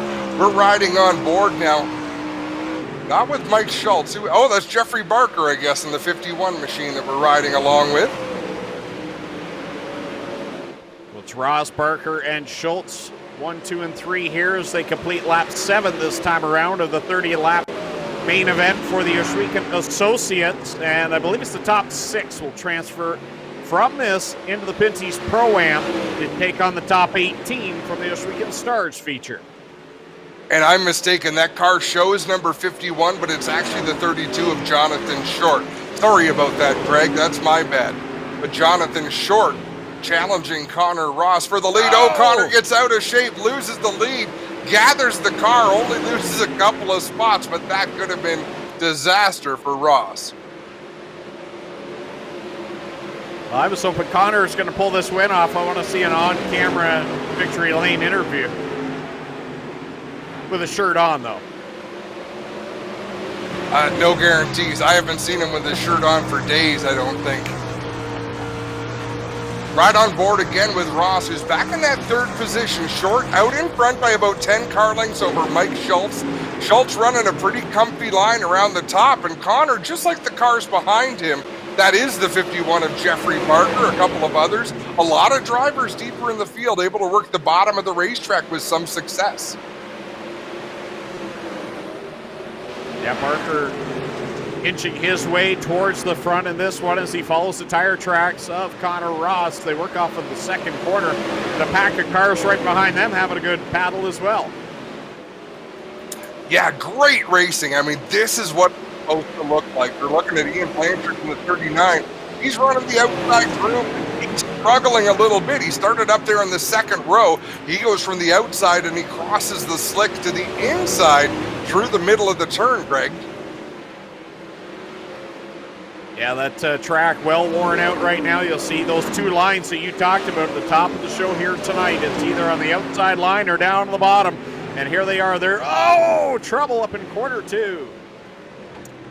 Now, should we coin the phrase, did he just... Well, he didn't get Greg Boydell, but that's what got Greg last week while Greg was leading the event, was a car parked sideways on the racetrack. We're going to have another look. That's what also brought out our first caution of the night, was a car getting sideways in the outside of the racing groove and just couldn't get out of the way in time. Yeah, that car's got to come to a complete stop to hit the escape key if you want to get out of the way, and obviously not enough time there.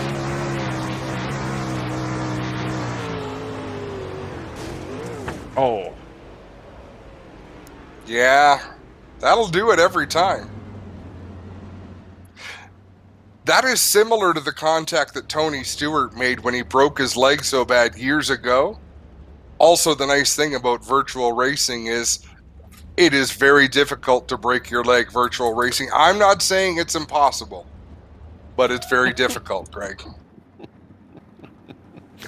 Only if I'm trying to reach over and grab the Cheetos on a table next to my desk here, I might twist my leg. Listen, there was an ice cream joke there for sure. I took the high road, and you just hurled yourself under that bus.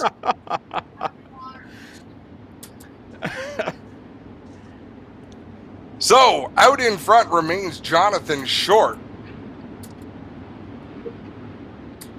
I'm trying to flip too many screens here on my computer. I don't have those kind of skills. I should focus on one thing at a time and one thing only. 16 laps in, just past the halfway mark in this Oswegan Associates feature event brought to you by Strickland's of Brantford.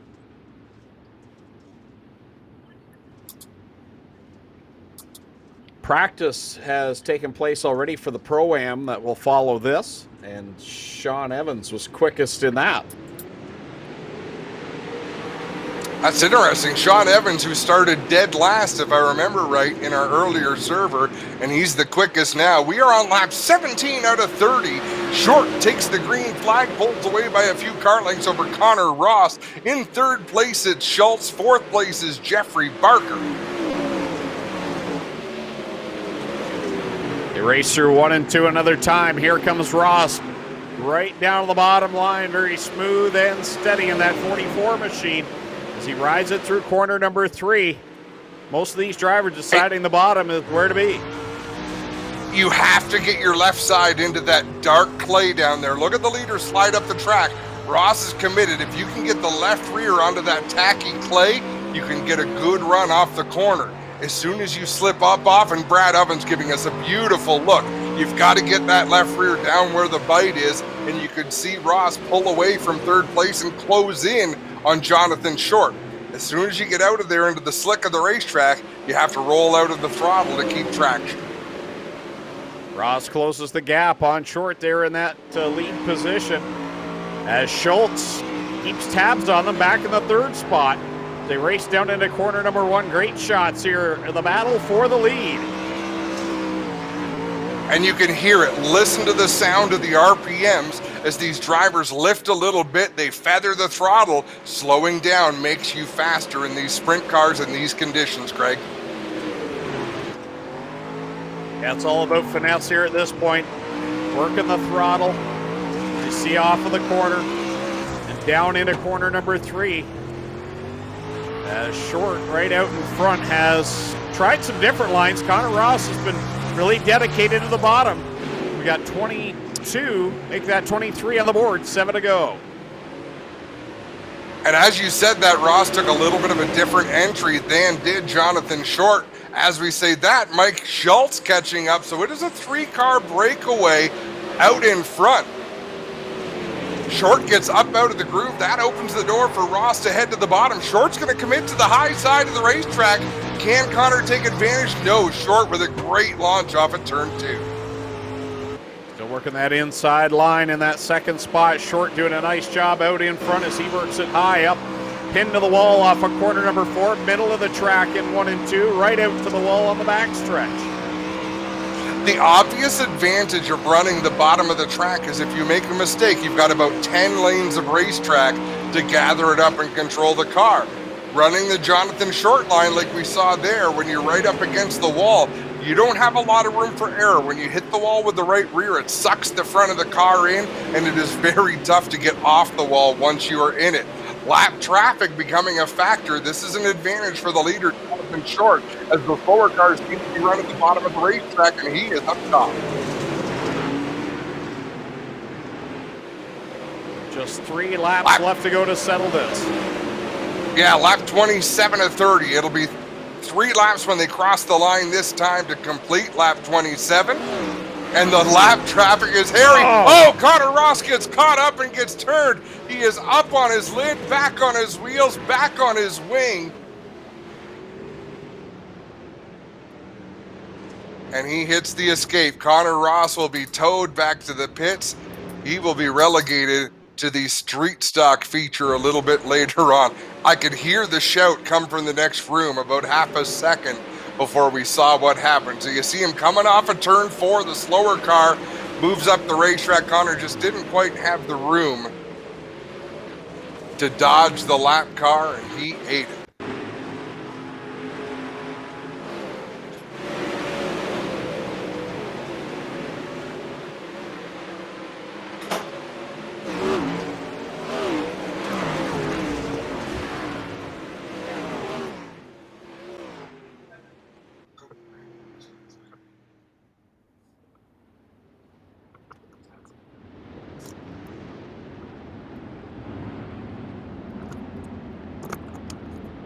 We'll see a green-white checker to decide this. Short, Schultz, and Barker, the top 3 coming back to the green flag. Well, lap traffic should not be a factor for the rest of this one, so it'll be Short versus Schultz in a green-white checker finish. Let's see if Jeffrey Barker has anything for this lead duo. He hasn't so far, really, in this feature event, but anything can happen.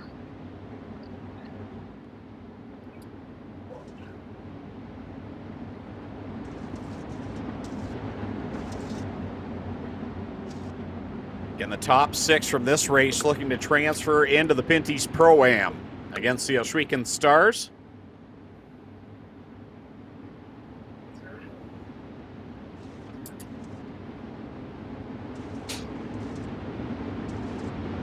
Should see the green flag this time by as the Strickland GMC Pace truck will pull off in corner number 4 and bring us to a green-white checkered situation.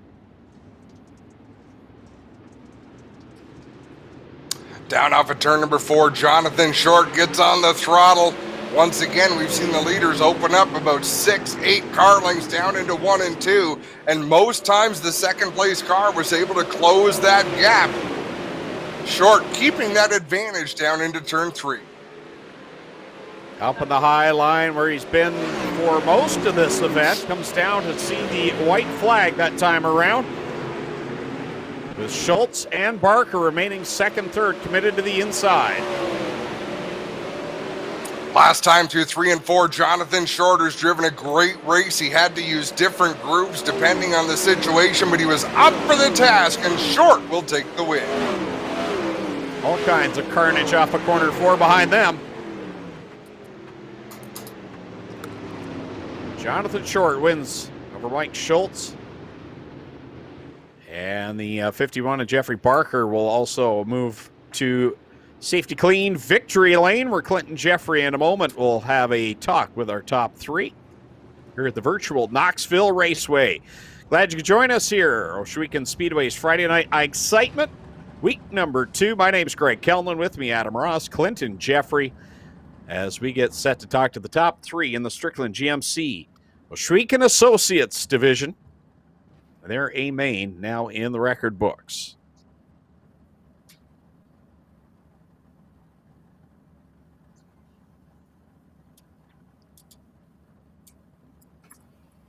Don't forget, ladies and gentlemen, share this broadcast for your chance to win a pair of pit passes to the 2020 season at Ohsweken. Give it a share. Let's get some more folks watching, and your chance to win 2 pit passes for the 2020 season.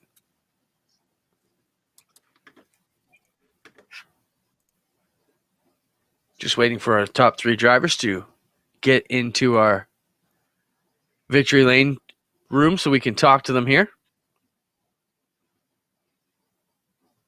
Spencer, are we ready?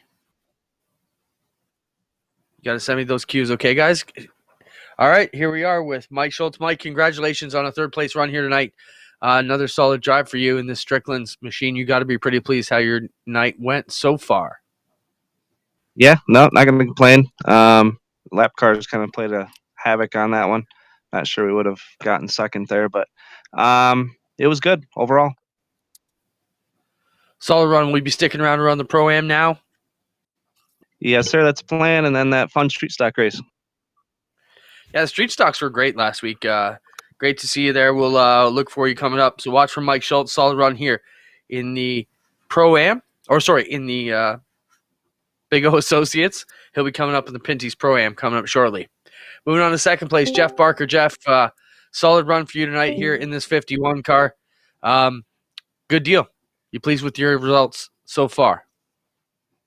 Yeah, so far it was a pretty decent race. Shame what happened to Connor there. I thought Connor Ross, I thought he was going to end up winning that, or at least second, but the lap traffic didn't really work out, and it worked in my favor. But I'd rather get it up there the regular way. Now, on that last restart, Short got ahead of you, and he really took off from the drop of the green. The leaders kind of got a bit of advantage on that last restart because you can really drive it off the bottom here at Knoxville. How important is it for you to keep that 2nd place car in the right spot on these restarts? Because we've seen it twice now that the leader can really get a drive off for the late caution. Oh yeah, you got to watch and you got to be ready to drag race as soon as he goes, and you got to have your left rear tire in the sticky, or you're not going anywhere. All right, solid run, Jeff. We'll watch for you the rest of the night as well. Yeah, right, thanks. Now we'll look into our feature winner here, Jonathan Short. Jonathan, great run here tonight in this machine. Good crew of guys you're racing against every week here. You happy with how things are going so far? Oh yeah, definitely. Yeah, it was a great win. Just happy to be in the main event here, and just every week running with these guys at G-Force Racing League. They just make me better. The competition's outstanding, and I can't say enough about the way they've made me improve just as a racer and just competing against this top. Yeah, Knoxville seems to be a good chess match between the top 2 guys. At least it's been so far in our features tonight. Talk about how important your restart was with that last green-white checker. Yeah, I was kind of taking a page out of Beagle's book. He schooled us the other night in our league event, and just kind of wait until I was the only one in the slick and take off, trying to play that game where they had to wait a little bit to fire. So that definitely helps being the leader and being able to control that race. Right on. Good run here tonight. Thanks a lot. Just want to plug thanks to the guys at Coast to Coast Racing and Epsilon Sprint Wraps for making the thing look beautiful. You got it. There is your Big O Associates feature winner tonight in the Strickland's 360 fixed setup deal. Jonathan Short picks up the win, followed by Mike Schultz and Jeff Barker, and they will make their way into the Pro-Am event along with the next 3 drivers behind them. Coming up, we have 2 races to go, which is our Pro-Am event where we take the top 18 from our Big O Stars and mix them in with the top 6 from the Big O Associates. And then what is becoming one of the most popular events here on Friday Night Excitement in quick fashion in 2 short weeks is the Street Stocks. Street Stock Enduro pretty much is what it becomes with no yellows. It's just throw the green and throw the checkers. And hopefully there's not too many wreckers in the middle. Well, nobody's going to get hurt. We're not going to need any tow trucks, so there won't be any delays. So I say, boys and girls, have at it. And whatever happens, happens. I didn't tell you guys, but we're starting more street stocks this week than we did last week because we can. Yeah, why That's not? awesome. I want to see it like Flamborough used to be. I wonder if we could line them up all the way around the track 2 or 3 wide and just go. How much fun would that be? What is the guys, limit on a feature? I don't. Roger In Craig iRacing? didn't seem to think there was one. Oh, wow. If you Yeah, watch we've the got race, the Landon Castle event that got Kyle Larson in trouble, I believe they had 53 or something like that entries in it, which was pretty wild. Awesome to see huge fields. I love huge fields. I mean, if they can wrap them all the way around, like you said, well, we got a quick break, guys. We know we've been getting some more fan. Show us how you're watching this event. Maybe we can look at a couple more of those pictures. I think a video might have been sent in too. So, Spencer, roll them. So these are some of the photos that have come in. So thanks a lot for sharing your seat where you're watching Friday Night Excitement from. As we mentioned, this is a chance for us to connect with you and bring you a little bit of the flavor of our Friday nights.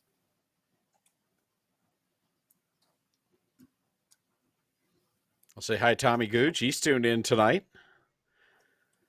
to the broadcast. I miss you, Tommy. Ladies and gentlemen, you came looking for a show. Well, here you go.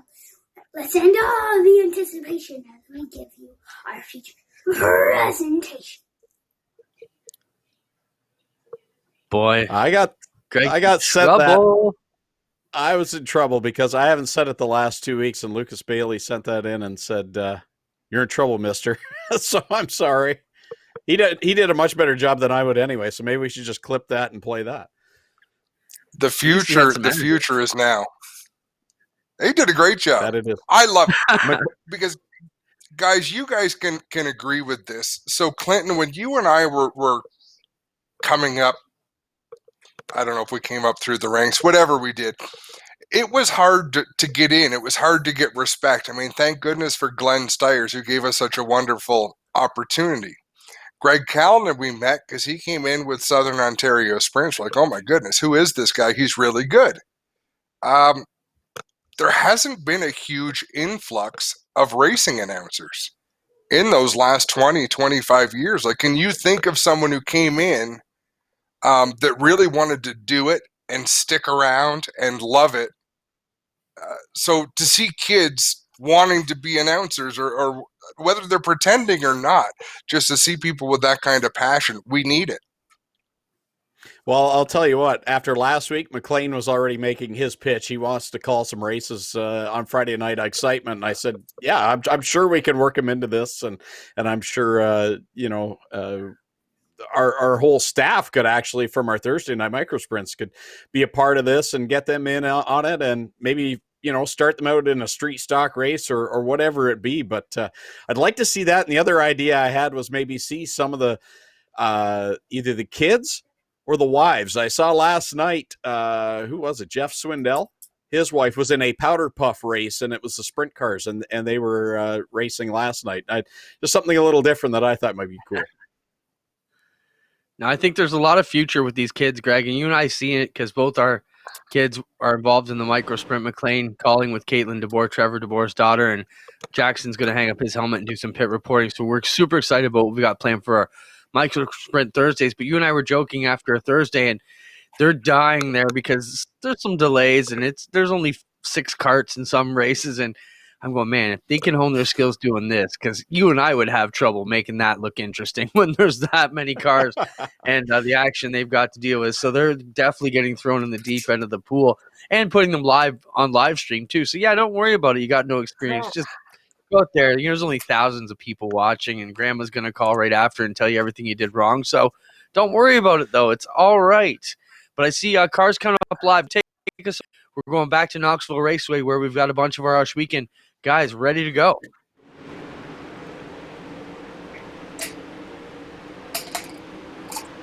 Now they're still in their practice session right now.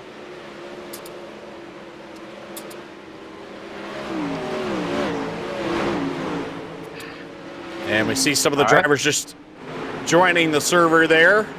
Oh, there I'm out there as well.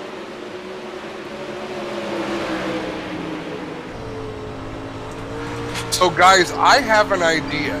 As we're watching this practice session, people getting some laps. I think we should have, now that Clinton has iRacing, Greg, I think we should pre-record some events that they could announce with Greg, you and me and Clint and maybe a few other people participating in different events, and we could make short videos that we would plug into our Friday night program with the junior announcers calling it and the senior announcers running in some sort of Geritol event on iRacing. They already called us racing last year, and I know how that went, so I don't know about that. He had a 200-pound weight advantage over me, so I'm not worried about this. Yeah, you get over there in your nerd rig, and we'll go at it. I'm not scared, even though I've had 30 minutes of practice. Many thanks to Todd Seaburn's lovely wife for coining the phrase nerd rig this week. I like that. It's a simulation. Let's get it right. Adam, what's going on here? How come we're still in practice? Are we waiting for drivers to populate? Can we move on to the A feature? What's the story here? Yeah, just waiting for all the drivers to get in. We've got a super long practice just to give them that time to make sure we got everyone we needed. I told Roger to go ahead and advance things here in the within the next 2 minutes because we would be ready. I'll send Roger a note right now. Advance as soon as you are ready. Thanks everybody for watching, sharing the video. Again, we'll be here every Friday night for the foreseeable future to bring you some Friday night flavor, Friday night excitement. When you see the post, help us share it for your chance to win 2 pit passes to the 2020 racing season at the Big O. And we'll be ready to go with this Pro-Am feature. And then we'll have one more race after that. It'll be our Street Stock Enduro Open, which was the highlight of the night last Friday. And this is the beauty of it. These guys get wrecked in practice, and they'll be ready to go in about 30 seconds. That's right. So here's my challenge to you, the fans. As soon as the checkered flag flies in this feature event, we're going to remind you once again that the street stocks are about to come up. What I would like to see, because we talked about this week, viewership drops down. After we finish the Ashweekend portion of the program, we have less viewers. After we finish the Pro-Am portion, we had less viewers again. There is no reason why we should not have 3 times the viewers for our street stock race. So after this race is over, we want you to share. Share it on your Facebook, share it on any social. You can either share the YouTube feed or the Facebook feed because our street stock feature event deserves a lot of eyeballs, folks. So qualifying is underway and we can do all the cars in one fell swoop here. They have 5 minutes to go out and run 2 qualifying laps. That will set the starting order for this, what should be a 20 or 25 laps with no cautions. This will be our Pinty's Pro-Am for fixed setup, 360 sprint cars. If you're wondering, if you're on the iRacing platform and wondering what you're watching here, these are 360s with fixed setups, meaning everybody is running the exact same car, and it comes down to ability. Rig has something to do with it, obviously. You have to have a good setup. But Adam, we've seen some of the best drivers run on a kitchen table and a kitchen chair. You don't necessarily need a fancy rig to run fast here in iRacing.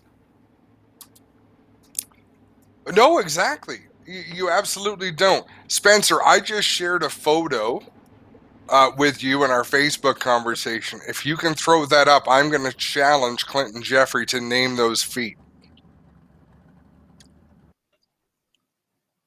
Look how good Greg looks on camera, and then look at the doofus on the left. You look all right, Clinton, on the right. Still a little bit different in the exposure. Can you identify those feet? And Clinton, if you're not sure, have a good look at the bottom right corner of the picture. Yeah, so that's Todd sending us his feet picture, which should be on the That's Pedals Todd. Racing tonight. In his Nürburgring, as his wife called it.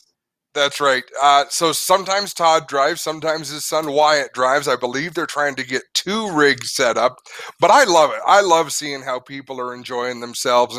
And Clinton, it's not the real thing, but guess what? The real thing is going to come back. We're going to all get together and have a great time. And in the meantime, let's be here for each other. So Caitlin, Rachel DeBoer out there. Go ahead. Rachel DeBoer just sent me a note. Caitlin likes the idea. She'll call the race as her family watches and as we all try to crash you, Clinton Jeffrey. That will be the plan.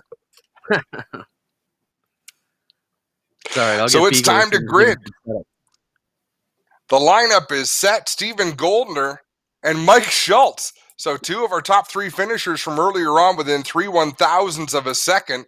Then it'll be Clinton Nichols, Jonathan Short, Jeffrey Barker, Ryan Beagle, Willie Howells, DJ Christie, Darren Dryden in 9th. As we look down through that field, quite a mix of our all-stars and our not quite all-stars out on the racetrack. And we should be ready to roll with our first of 2 pace laps within the next minute or so. Spencer, roll that, if you can. I sent you a picture. Clint Nichols sent us a picture of his Thunderstock as he's getting ready to roll here. And it's already, we'll look at that maybe on one of the yellows coming up, or unless we got a second now.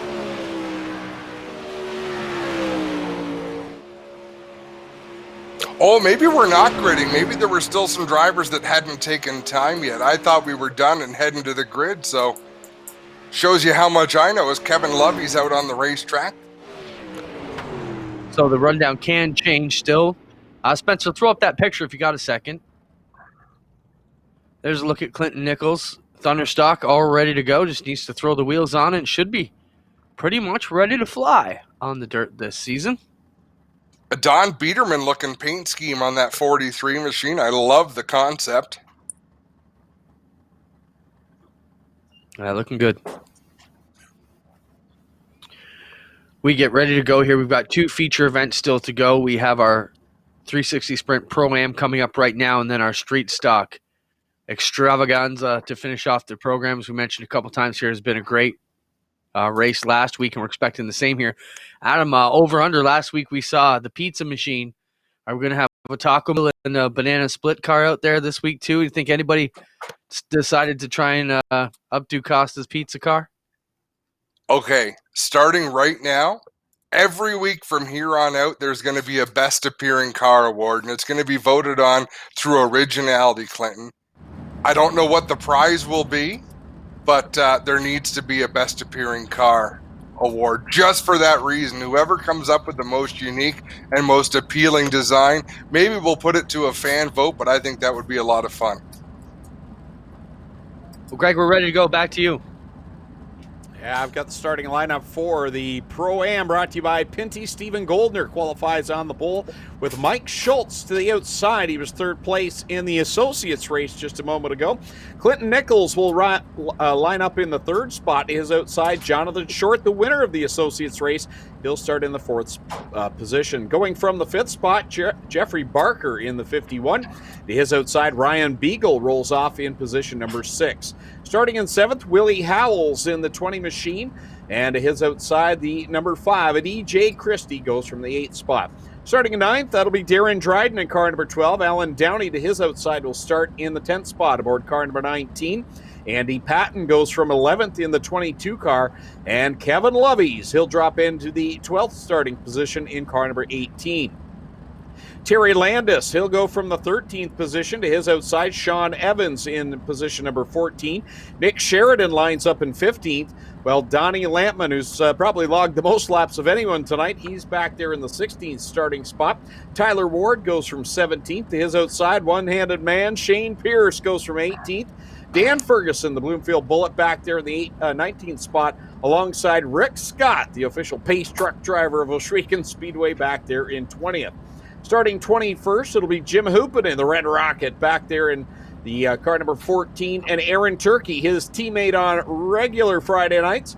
Aboard car number 3, he'll go from 22nd spot. So that's your starting lineup for tonight's Pinty's Pro-Am 360 Sprint Cars here at the virtual Knoxville Raceway.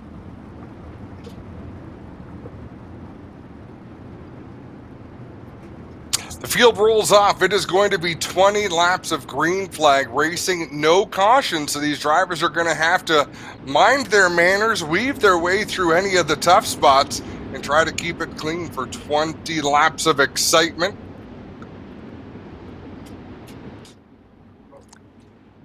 And it's so much fun, guys. I don't know about you, but my phone's been going off with texts. I'm getting Facebook messages. There's comments on both feeds. Like, there's so much communication, and I love it. Clinton, this is what we wanted, was people to come out and be together and play along, take part in it. Yeah, 100%. Trying to get everybody involved. Like we said, give them a bit of flavor, as you would at the Big O on a Friday night. If you can't be with us physically right now, well, we're still a bit preseason and early, but we're going to give it to you anyways as we get set to go for the next few weeks. Don't forget, we'll be live again next Friday at 7:30 for Friday Night Excitement. Give it a share. What a field, Greg. I love it when we mix all these guys together and get set to go. Coming off turn 4 for the first time. Over to you, Greg Cowan, with the call of the race here for the Pinty's Pro-Am for 360 Sprint Car.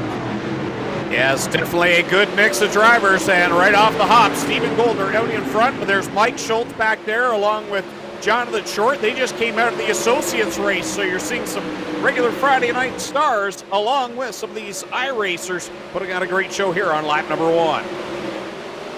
Ryan Beagle peels down into turn 4 to look at the inside of the racetrack. There wasn't much to work with right there as we ride on board with, I believe that was Jonathan Short, up challenging Stephen Goldner for the lead. He's got Mike Schultz to his outside. Battle for that second spot. Schultz and Short side by side down in corner number 1. They'll draw up close on Stephen Goldner and that 30 machine. Steve has been nothing but money in the first 2 weeks here for Friday Night Excitement, and he's doing it again here tonight. You're absolutely right. There is close quarters action between Short and Beagle exiting turn 4. Short slides up into the path of that red number 84 of Beagle. Now peels down to the inside of the racetrack with a good run into the corner, but he gives that up through the center as he slides up to the outside. A bit of calamity on the track, but tonight no caution flags at this Pinty's Pro-Am just to keep the program rolling along. And so if you see a car hung up on the wall like we just saw right there, I believe that might have been Alan Downey. That is the reason for no caution. We're going green to checker. I kind of like it. It's a good concept, right? I wouldn't do it all the time, but I love this view. Brad Ovens gives us some amazing vantage points. He's doing a great job on the production side of things, working along with Spencer Mullen, our maestro, for Friday Night Excitement on the outdoors, and also doing the job here on Friday Night I-Xcitement is Ryan Beagle, tickling the back end of Jonathan Short.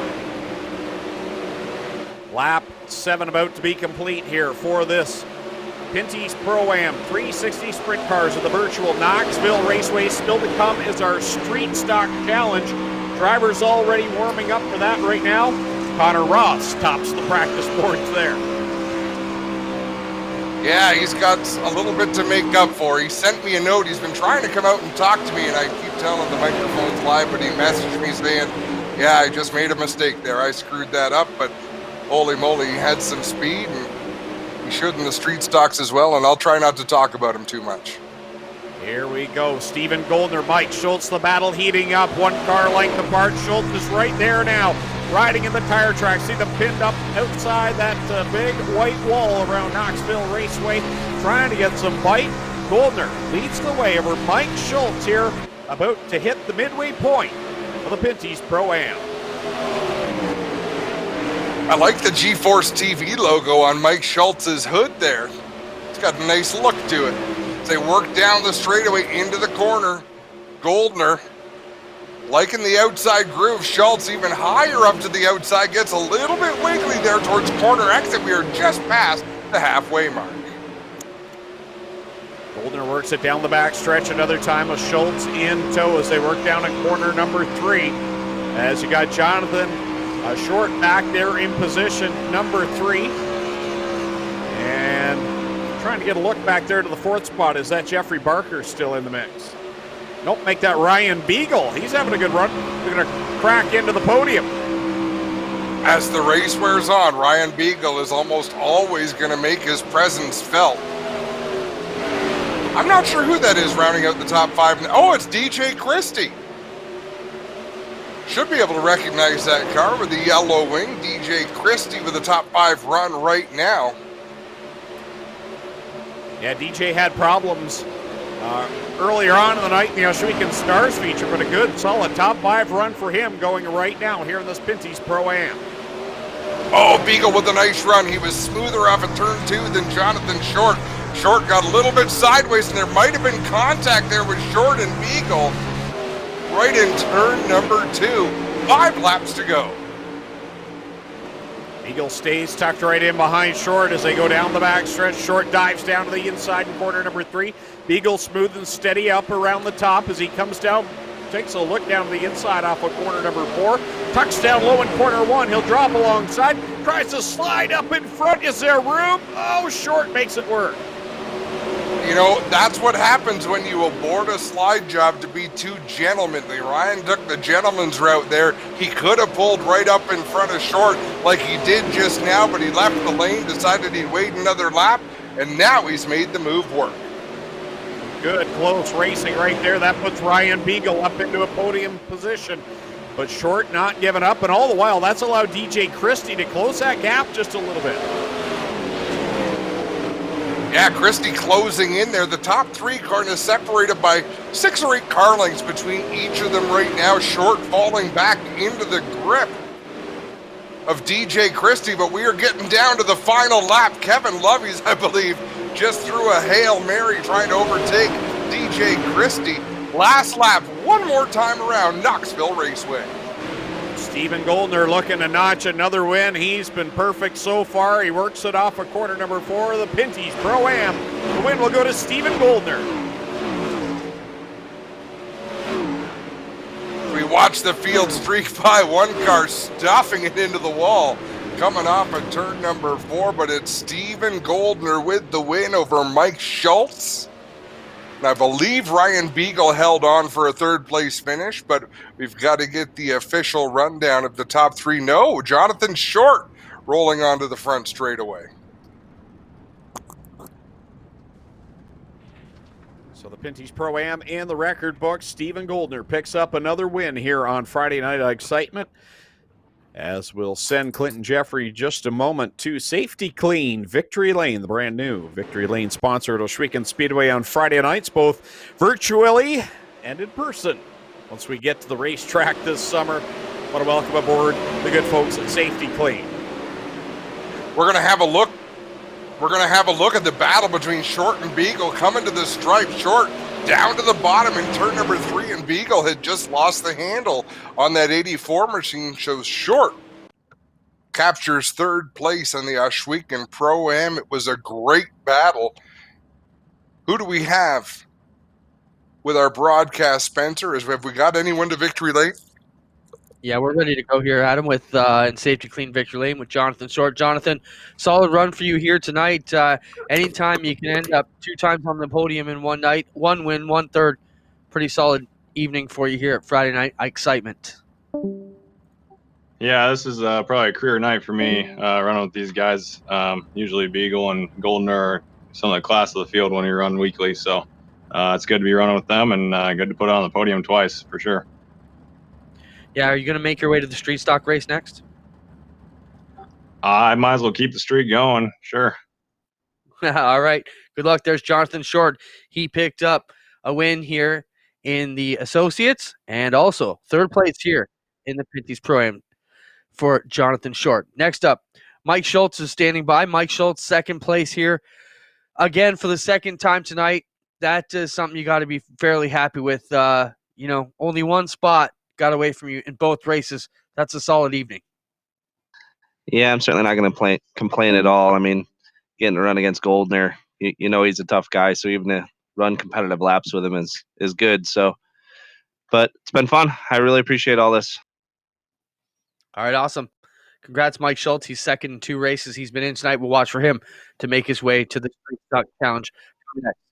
Goldner has just arrived here in Safety Clean Victory Lane. Stephen Goldner, solid night for you, man. You got to be happy with how this is rolling. You just got to keep this momentum going. They're chasing you right now. Yeah, it's a good race there. A little interesting without the cautions, but it was good. Good to keep fast, see how next week goes, I guess. We talked a bit earlier in the broadcast about how you had picked up your game by, investing in your equipment a little bit, putting a lot more time into the sim situation, and it's really paying off. Talk about that for us. Yeah, I got Oculus Rift S back in December as a personal Christmas present from me. And it's helped me see the track a little bit better, see some different lines, see some stuff I can make different. And just been putting a lot of time in on here, racing almost every night pretty well. So spending a lot of time on here, but I got nothing else to do because we're off work right now. So.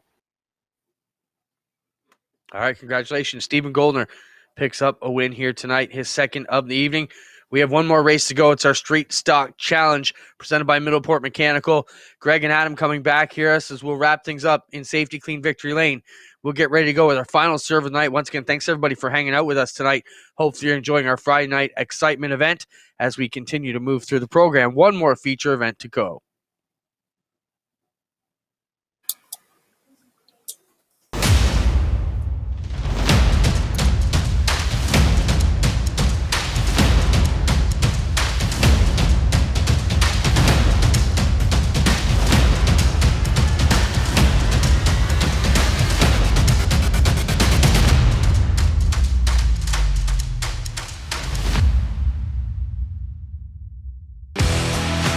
Introducing GeForce TV. GeForceTV.net is your new source for action overload. Featuring free live programming year-round and countless hours of on-demand video, GeForce TV will be your first stop whenever you want to see the latest and hottest racing action.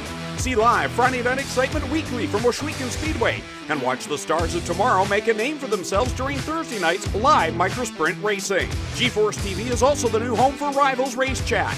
Watch weekly as Clinton Jeffrey and Adam Ross discuss all the hot topics in the world of motorsports. For iRacing fans, GeForce TV has you covered with hours of live broadcasting from Rivals and GeForce TV racing leagues. GeForce TV promises to deliver motorsports, esports, and action sports you want to see, along with talk shows and vlogs to keep you connected to the lifestyle you love. Visit GeForceTV.net today to subscribe for free. Sit back, hold on, and feel the G's on GeForce TV.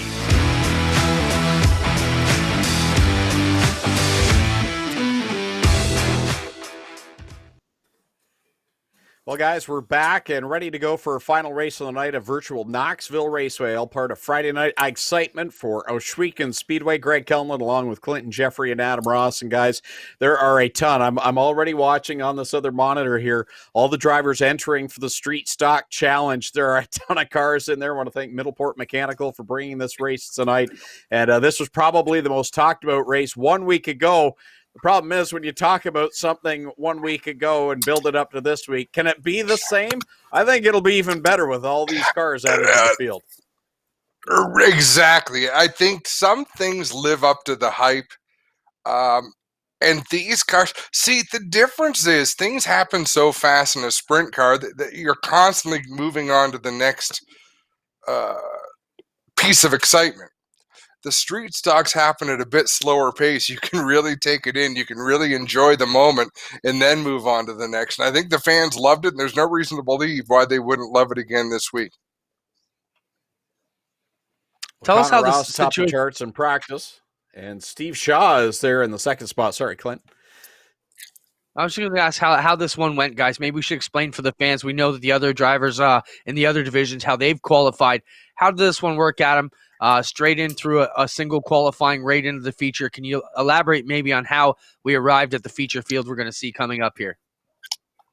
Well, I can tell you how it was supposed to work. It was supposed to be the drivers who were not in the top 18 of the I-Xcitement Stars and the drivers who were not in the top 6 of the associates get together and they would run this race. But then what happened was the race became way too popular. People loved it, and everyone wanted to join in, and we couldn't really tell them that they couldn't.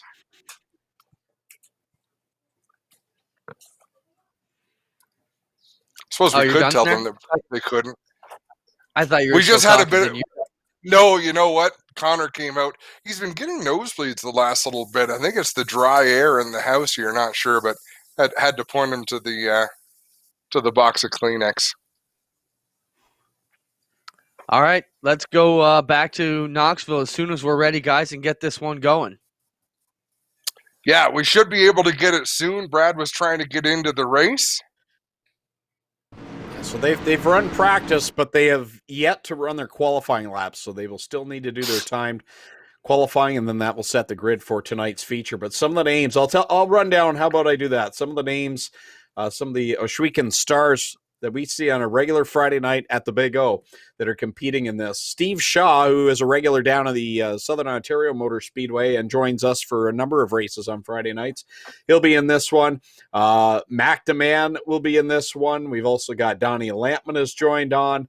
Who else? We got Darren Dryden, Jesse Costa, Jim Hoopinen is in this one. Dan Ferguson is also going to join us. Our Turn 2 cameraman, Greg Boydell, is also in this. Rick Scott, the pace truck driver.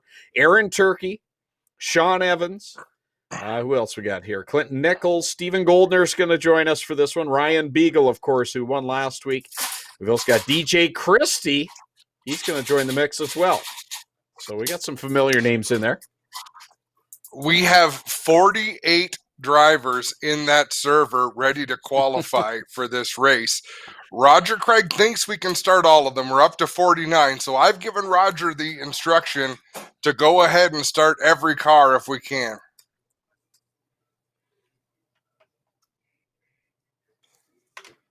Fair enough. Spencer, the voice in our head, says one of those is our producer, Brad Evans, so we can't really count him as he's not going to participate, but he could. I'm in there as well, and I'll be honest, I've been sitting here kind of itching, want to pull the steering wheel out from under my desk here, and I've never run the street stocks at Knoxville. I have no idea. I've never turned a lap, but it'd be worth a laugh, I think. Oh, I would think so. Spencer, if we've got cars on the track, go ahead and bring them up.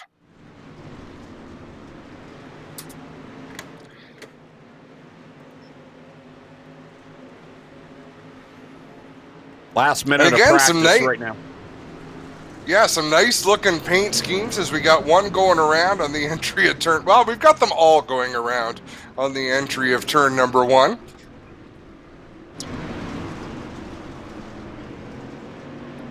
The familiar 84 of Ryan Beagle. There's Darren Dryden in the 12 Double D. The red number 2, that was Mac DeMann. So a different paint scheme for him. He's the one that just felt the little bump there from Ryan Beagle a moment ago. There's Jesse Costa. The tastiest the slice ride. of pizza. So, race fans, do us a favor right now. By my count, on YouTube we have 145 people watching. On Facebook we have 95 people watching. Please share the feed right now. Even if you shared it earlier, share it again. The street stocks are coming out. I want to see more than 200 people watching this street stock feature. Clinton and Greg, go do the same. I'm going to share it right now on my feed as well, but I had pre-written the post, so I'm just making the post now. It's up on my page. Let's see how many eyeballs we can get on this street stock spectacular as Rick Scott sails it into the corner and loops it around in the number 60.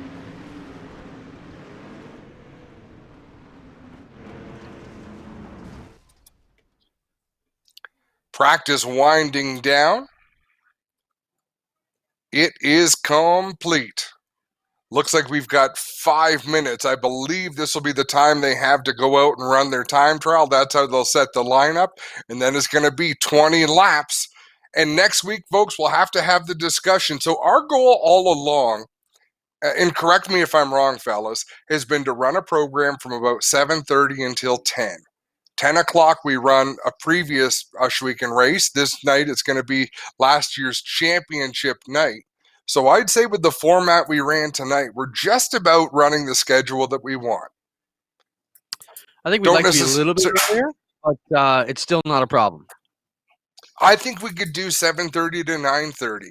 Put on a hell of a show and move on to that race at 9:30. I think next week we got to do a couple of prepackaged races that we'll do ahead of time, Clinton.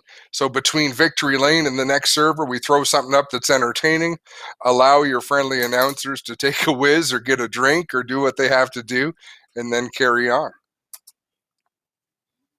All right, we'll see what we can get in the can between now and next week, as qualifying is going on right now. Yeah, Did you say get in the can because I mentioned going for a whiz? Because if you did, that's incredibly witty. I'll take credit for it, although that wasn't the intent.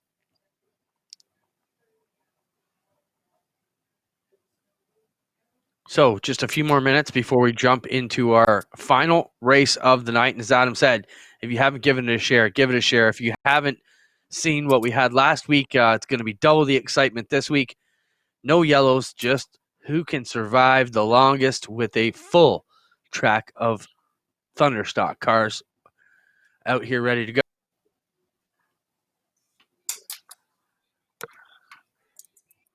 Just about 3 minutes left, and pretty much everyone has qualified.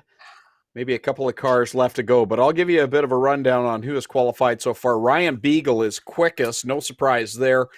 And his lap time, 23.261 seconds. That's a fair bit off of what the sprint cars were running earlier on, but still going to be some entertaining racing. And there you see the top 10 is Ian Blanchard. No surprise, he's up there in second. How about Clinton Nichols? He had a really solid run last week and found troubles late in the race, and I really thought that he was going to be up in the top 5, so maybe some redemption for him.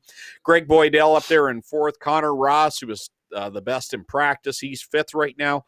Jesse Costa, the pizza machine there. The big slice, I guess we're going to have to start calling him, sixth right now on the board. Darren Dryden running seventh. Stephen Goldner, our winner of both sprint car races tonight, he's up there in the 8th spot. Donnie Lampman, 9th, and Willie Howells in the 10th spot. I've seen Willie race a few times in Legends cars here in Ontario. Good to see him racing with us here tonight, as they are gritting and ready to go. He's a longtime iRacer, a great ambassador to the sport. And I have been warned here in this feature to watch out for a chrome race car. Apparently there is one shiny, pretty car. I don't know whose it is, but I just got a message to have a look for the chrome car. I'm seeing 41 cars having taken time, 42 eligible to racers, 3 in the server, myself, Brad and Blake, obviously not competing. Look at that field lined up in the infield here at Knoxville. No cautions, 20 laps. This is awesome. This warms my heart. We're doing okay, folks. If you haven't shared it, please feel free to share it. We're up to 111 viewers right now on Facebook, 145 on YouTube.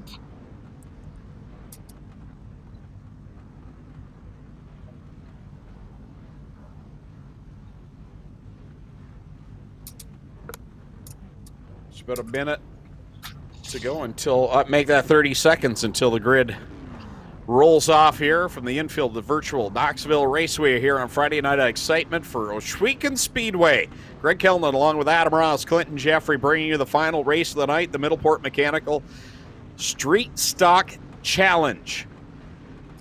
41 cars ready to go, 20 laps, no cautions. This is literally what Vince McMahon would call no holes barred. This is a battle royal of motorsports. over the top rope. We could see some people heading out of the racetrack that way. It would not surprise me one bit.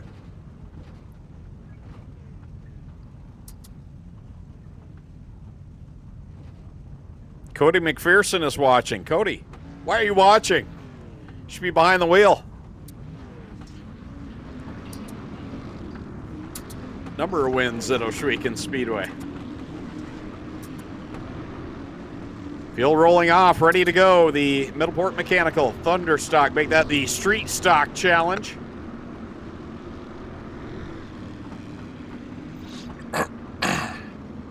And they just keep coming. Okay, Adam, this race has to take place at Lernerville because here at Knoxville, you've got that big white wall containing the cars all the way around the track. Lernerville, I don't know if you've raced it much, but there's a lot of off-track work that they did there. There's a huge ditch off the backstretch. There's actually a boat on a trailer down off of corner number 3 if you drive down far enough into the trees. I want to see cars everywhere. You can drive into the pits at Lernerville on that build. I think that would be an entertaining night. I'm with you 100%. This looks fabulous. Is my kid driving a Dick Trickle throwback paint scheme? Yes, he is. The old Pabst Blue Ribbon. Attaboy.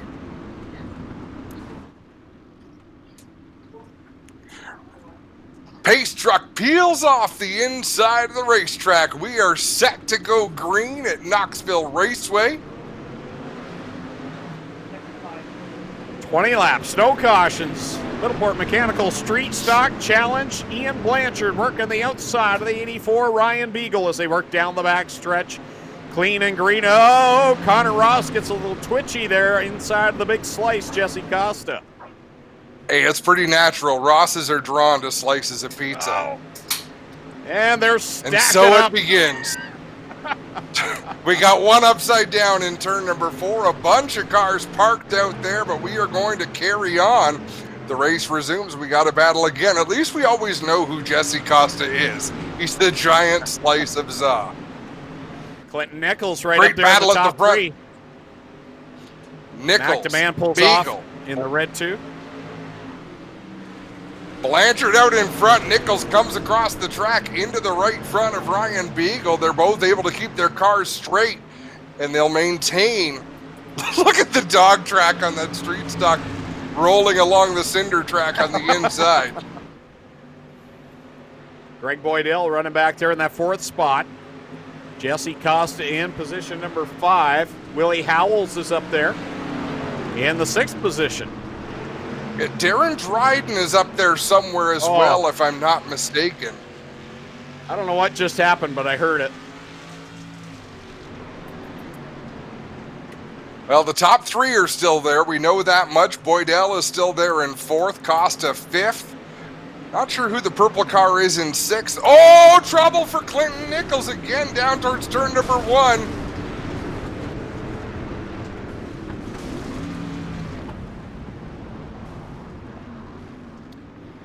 Well, that's one way to There get are going cars again. everywhere.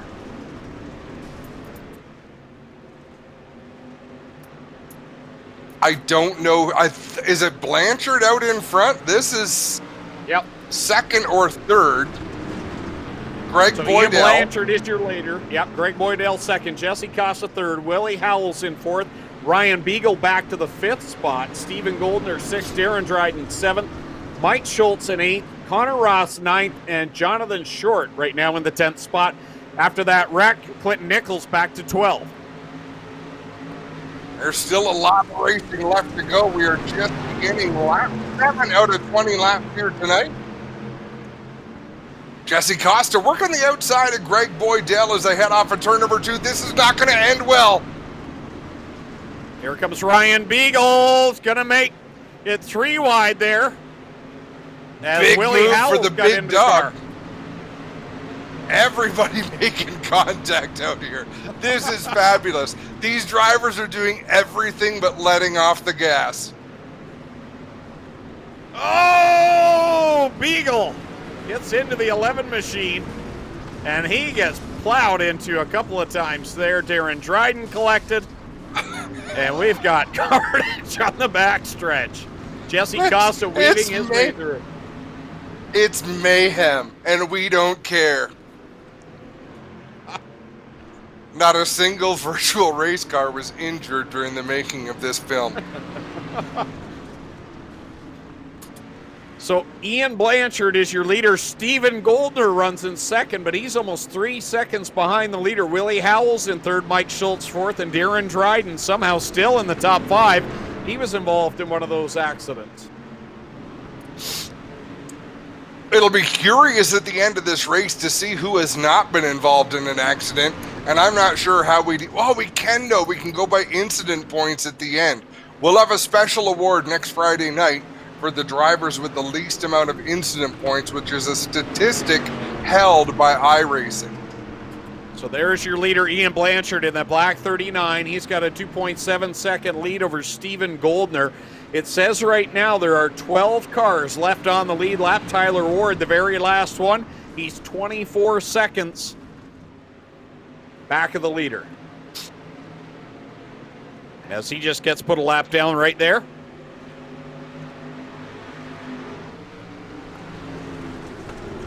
So past the halfway point, there is a lot of bodywork missing off of these race cars as we look at Willie Howells in the number 19, holding a pretty wheel right now down the front straightaway into turn number 1. Oh, that might be turn 3, actually. I'm sorry.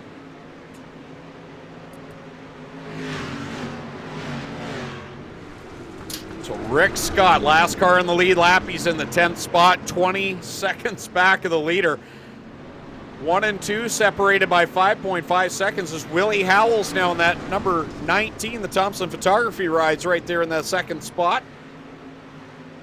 Stephen Goldner working behind him in third. Mike Schultz riding it out in fourth. Darren Dryden fifth. We're riding on board a big clump of mud, and I still love that view, though. How about Willie Howells running in second? The whole right front of that car is completely sheared off. Stephen Goldner, the inside of him, working for the second spot in that 38 car.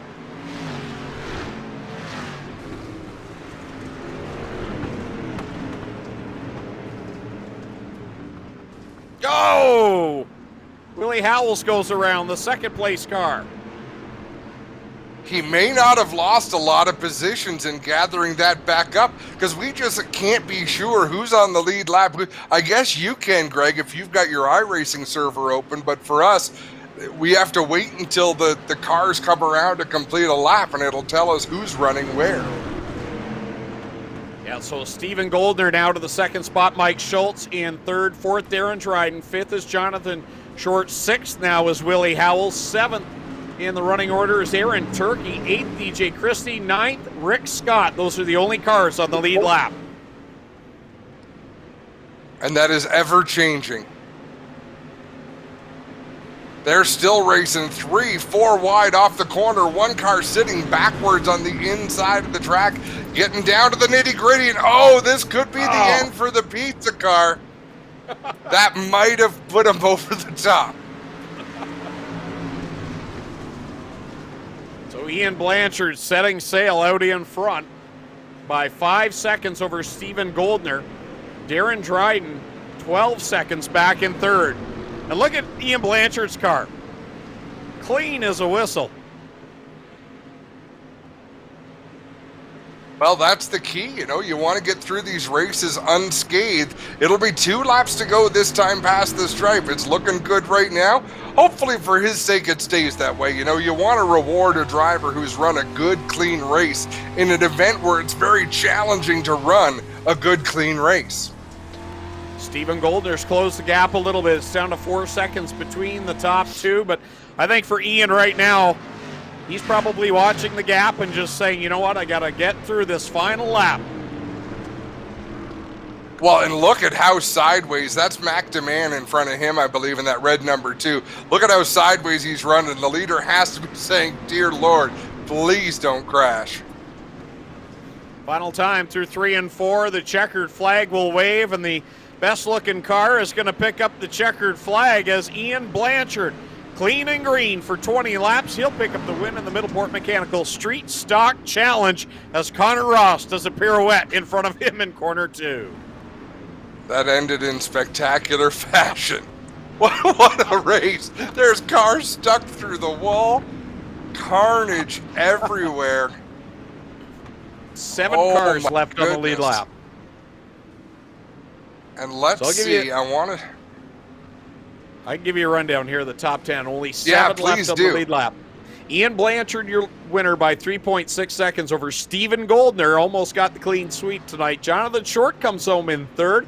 Darren Dryden 4th. 5th was DJ Christie. 6th, Mike Schultz. 7th, Willie Howells. And actually, he was scored a lap down at the end as well. So only 6 cars made it across the stripe on the lead lap.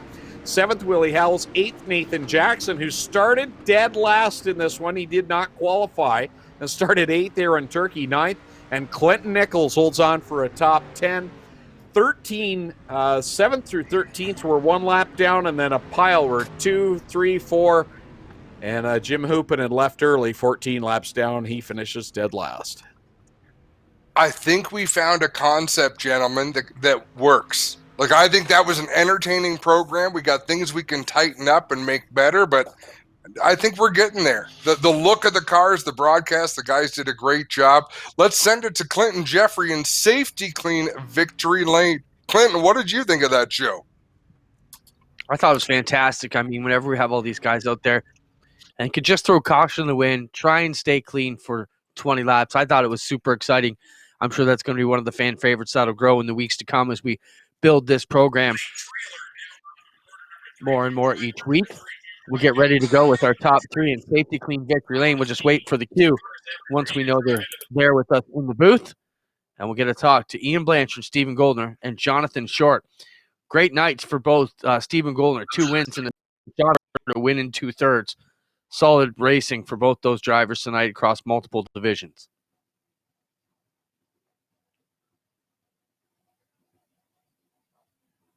There you get a look at the cars. Not one of them clean in Victory Lane. They've all got issues there. Some of them worse than the others. Almost looks like a dirt modified style race with open wheel in the front end. We'll talk to our 3rd place finisher here tonight. He finishes the night out with a win in 2/3. All races on the podium tonight for Jonathan Short. Jonathan, great night for you. Get off there and celebrate this. They don't often come this good. Oh, not at all. I don't think I've ever had a night quite like this. So this is incredible. Thanks to you guys for putting it on, and thanks to the guys at Coast to Coast. We've had a racing team. We've had a bunch of fun doing this. Thanks to you guys. But yeah, 3rd again in this thing. I've never ran one of these things other than when we first got on iRacing. So this was a learning curve. I think I started 32nd and finished 3rd somehow, missed all the mayhem. Well, it's got to be a bit of just a stress reliever. Go out there, have fun, no part of any series, and just try and stay clean. More of the war of attrition than it is the war of speed. Yeah, I just putzed around the bottom and tried to let everybody kind of nail each other up top, and kind of drove around everybody. Wasn't the fastest by any means, but somehow missed everything, or not everything. Congrats. Great night here for Jonathan Short. He finishes with 2 across 3 races this evening. Great run for him. Stephen Goldner, do we got you here in the booth with us now? Yeah, I'm in here. Solid night for you again, Stephen. Like you said, that Oculus Rift really helping out your game here. 2 wins and a second. It doesn't get much better than that. Only 1 spot could have come your way to improve your night. Super successful night for you. Yeah, I'm not really a big street stock guy. I haven't really practiced or anything with them. It's a little bit weird with the VR because everything's so different. Where a sprint car, I race it all the time, so it's kind of normal to be now. But it's a good run, I guess. A little crazy out there, but it was fun. Solid drive. Congrats, Stephen. Great run for you. We look forward to seeing you here next Friday and Friday night I-Xcitement, and of course, possibly out in our Tuesday tune-up series presented by Right Choice Auto. Yeah, I'll be there. Thanks a lot, guys. All right, there, Stephen Gold, 2 wins in a second tonight. We'll jump in with Ian Blanchard. Ian Blanchard, our winner here of the Street Stock Challenge presented by Middleport Mechanical. Solid run for you, Ian. Important to start up front in this one, or at least near the front anyways. Not necessary, though, but certainly helps you get it done. Oh yeah, me and I knew I was pretty quick, and it was going to be a lot of survival. And me and Beagle had a pretty good run there the first 3-4 laps. So I was glad we were able to race side by side. I knew I had to get the lead early, or else it's going to be tough. And yeah, I just had fun. Tried to keep my nose clean because it was pretty scary out there. Yeah, in an incident like this, you can start up front, but you still got so much problems to try and navigate. How much is it skill and how much is it luck? I mean, I probably didn't run a full throttle lap after about lap 12. I mean, I definitely had to work the first 2, 3, 4 laps until I got a good gap there. And I definitely had to start up front. But I mean, after that, it was just trying to race smart and not getting those wrecks because there was lots going on. So like I said, I just kind of rode around. So at the end there was just kind of luck. I had a few really close calls, probably from the last 5 laps or so. But yeah, definitely the first little bit there helped out, trying to get a gap on those guys, letting that mayhem going behind me. So that was definitely a big help. But luck was definitely a big factor for that one. Great job here tonight. Ian Blanchard, our winner of the Middleport Mechanical Thunderstock Challenge. And we'll wrap up our program from Safety Clean Victory Lane. Ian Blanchard, your winner. Stephen Goldner, second. Jonathan Short, both second and third place drivers in this one. Had a fantastic night. Of course, Ian Blanchard will be our final feature winner here on Friday Night Excitement. We'll jump back into Greg and Adam. Another solid night, guys. The program continues to grow, as Adam just mentioned. We'll keep tweaking it. So thanks, everybody, for watching. Thank you for sharing it. I'll get the thank yous through before I send it over to you guys. Want to thank Roger, Craig, and everybody behind the scenes running the racing aspect of it. Want to thank Spencer Mullen, our producer extraordinaire, and, of course, the guys over at Turn 5 Media Productions for the racing production. Great job here tonight, guys, by you too. It's always a pleasure. We can get together on Fridays. I thought the racing was amazing. First off, Adam, to close off, your final remarks before we send it to Greg. To be the driver to step up and beat Stephen Goldner. We didn't make the decision yet, but next Friday is either going to be Eldora or Lernerville. One of those two. Will a new racetrack bring a new winner, or Stephen Goldner just too good for the competition? Yeah, that's the thing that I've noticed, Adam, is after 2 weeks of competition, we're starting to see who some of these big names are going to be on a weekly basis. There's some drivers moving in and out of that top 5, top 6 area, but we kind of know who the hot shoes are going to be, and that's a good thing, because when those practice servers open up during the week, it gives those guys someone to shoot for and improve our Friday night excitements. Great job. Thanks, everybody, for sticking with us. Thanks, everybody, for sharing. Thank you for watching. Stay safe, everybody. Do the right thing. Stay home so we can go racing sooner than later. For Adam Ross, Greg Kellen, I'm Clinton Jeffrey saying have a great weekend. We'll see you next Friday for Friday Night Excitement. Make sure you're here with us. Thanks, everybody. Final points night of the year for the Strickland Brantford Chevrolet Crate Sprint Car Division. Nick Sheridan, 14 years old, out of Mount Bridges, comes in with 3 wins, 9 top 5s, 10 top 10s, and he leads by 12 points over Lucas Smith, who is out of Brantford, Ontario, who is now a veteran of this division, and Jesse Costa out of St. Thomas, who led for a majority of this season in that 52 machine, 3 wins this year. It's going to be a fight here, 20 laps the distance to decide. And I'm going to put you on the spot, if you don't mind, Greg. Do you know the point structure that we race with? I know you've got everything on your computer there. So yes, if you can pull that up so we can crunch numbers as the race goes on, I'll tell you how they're going to line up for this feature event. On the pole out of Vanessa, the Oakwood Transport, number 4, it's the Hurricane Hannah Farrell. On the outside out of St. Thomas, number 52 is Jesse Costa. Row 2 on the inside from Ancaster, the 26X is Terry Baker, and alongside him from Mount Bridges, the 45 is Nick Sheridan. Starting 5th from Stony Creek, the 24A is AJ Lewis, and starting 6th from Port Colborne, the 5D is Jacob Dykstra. Starting 7th out of Brantford, the 49L is Lucas Smith. Starting in 8th from Hagersville, the 49H is Jerry Hill. Starting 9th from Hamilton, the 56 is Derek Lemaire, and rounding out the top 10 in the number 20, the Iceman from Six Nations, Johnny Miller. Starting 11th out of Ashweek in the 9C is Brian Nanakoke. Starting 12th from Kitchener, the 39 is Shane Stickle. Starting 13th out of Waterloo, the 19D is Alan Downey, and starting 14th from Rockwood, the 74 radio shuttle entry is Rob Neely.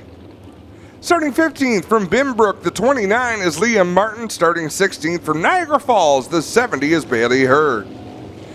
Starting 17th from Hagersville, the MK8 is Matthew Hill. Starting 18th from Waterdown, the 5C is Connor Mahoney. Starting 19th from Ohsweken, the 28 is Jordan Hill. Starting 20th from Ohsweken, the 69 is Josh Hill. In 21st from Font Hill, the 08 is Stephen Beckett. Starting 22nd from Caledonia, the 88, Jesse McDonald. Starting 23rd from Thamesford, the 14 is Eric Gledhill. And rounding out the field from Kitchener, the 50 LS, it's Adrian Staley. And I want to give a congratulations, Greg, to the 49L of Lucas Smith, the only driver to have taken the green flag in each one of our feature events this season. Hats off to you, to the driver of the Massage Pro, number 49L. I never would have imagined it'd be one driver. No. When you brought that up at the start of the year, I thought there'd be multiple, but pretty impressive. Week after week, it trimmed down, fewer and fewer. There are 2 drivers who qualified for every feature event. The 49L of Lucas Smith, the 52 of Jesse Costa, but Jesse Costa failed to start one of the features he qualified for, so Lucas Smith just gave the thumbs up. We give the thumbs up right back. Good job, Lucas Smith. Adam, you asked about the point structure. It is the same between the 360s and the crate sprint cars, and it's very simple how it works. If you win the race, you get 85 points. Second place is 4 points back. You get 81. Back to third is a 3-point difference from second to third, so it's 78. From third back to 24th, a position is 2 points. So if Nick Sheridan finishes in the top 3, he wins. Yes. So that'll be the first and easiest way that we'll determine this, is we're getting a great look at the starting grid. Rolling alongside one of our safety vehicles out there on the racetrack. White flag, Kyle McKenzie says we're going to let you loose in one more lap. The Hurricane Hannah Farrell, she won her qualifying heat. She is still looking for feature win number 1. Could this be the night? It all comes down to this, the championship on the line for the Strickland Brantford Chevrolet Crate Sprint Car Division. You got to bet the butterflies are buzzing around inside now.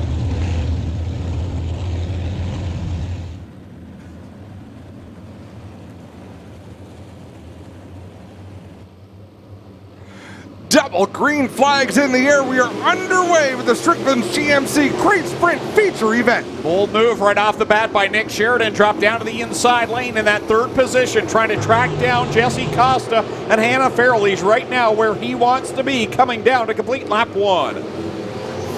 First lap clean and green. We've got one up off the racetrack. I believe that's Adrian Staley at the tail end of the field. He will gather it up and keep on going. Here comes Sheridan as Johnny Miller has problems mid-pack, drops back a few positions, get the car back up to speed. Top 3, it's Hannah Farrell, Jesse Costa, Nick Sheridan. Then you've got Jacob Dykstra back there in 4th. And how about A.J. Lewis up there inside the top 5? Yeah, A.J. Lewis having a great run in that Insta Panels number 24A. That's Lucas Smith right behind him.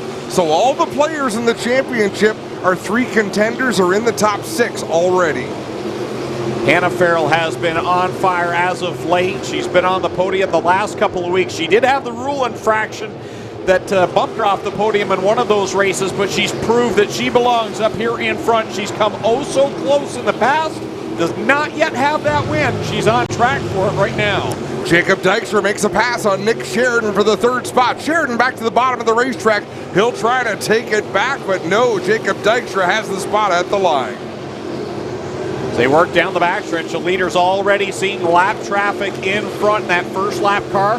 That's going to be Jesse McDonald. I talked to him at the start of the night. He said, just can't wait for this season to get over. It started out good for the driver of the 88, but didn't end so well. He had some hard crashes along the way, and I know they affected him. He was a hurting unit for a little bit of this season, is right in front of Hannah Farrell. McDonald shoots to the outside of the racetrack. Farrell leads it down across the stripe, and now we'll have Johnny Miller right in her sights as Jesse Costa has gotten by the 88 of Jesse McDonald, and now Nick Sheridan feeling some pressure from Jacob Dykstra. Sheridan sits in third. He's got Dykstra and Smith right behind him. Smith knows he needs to get by that 45.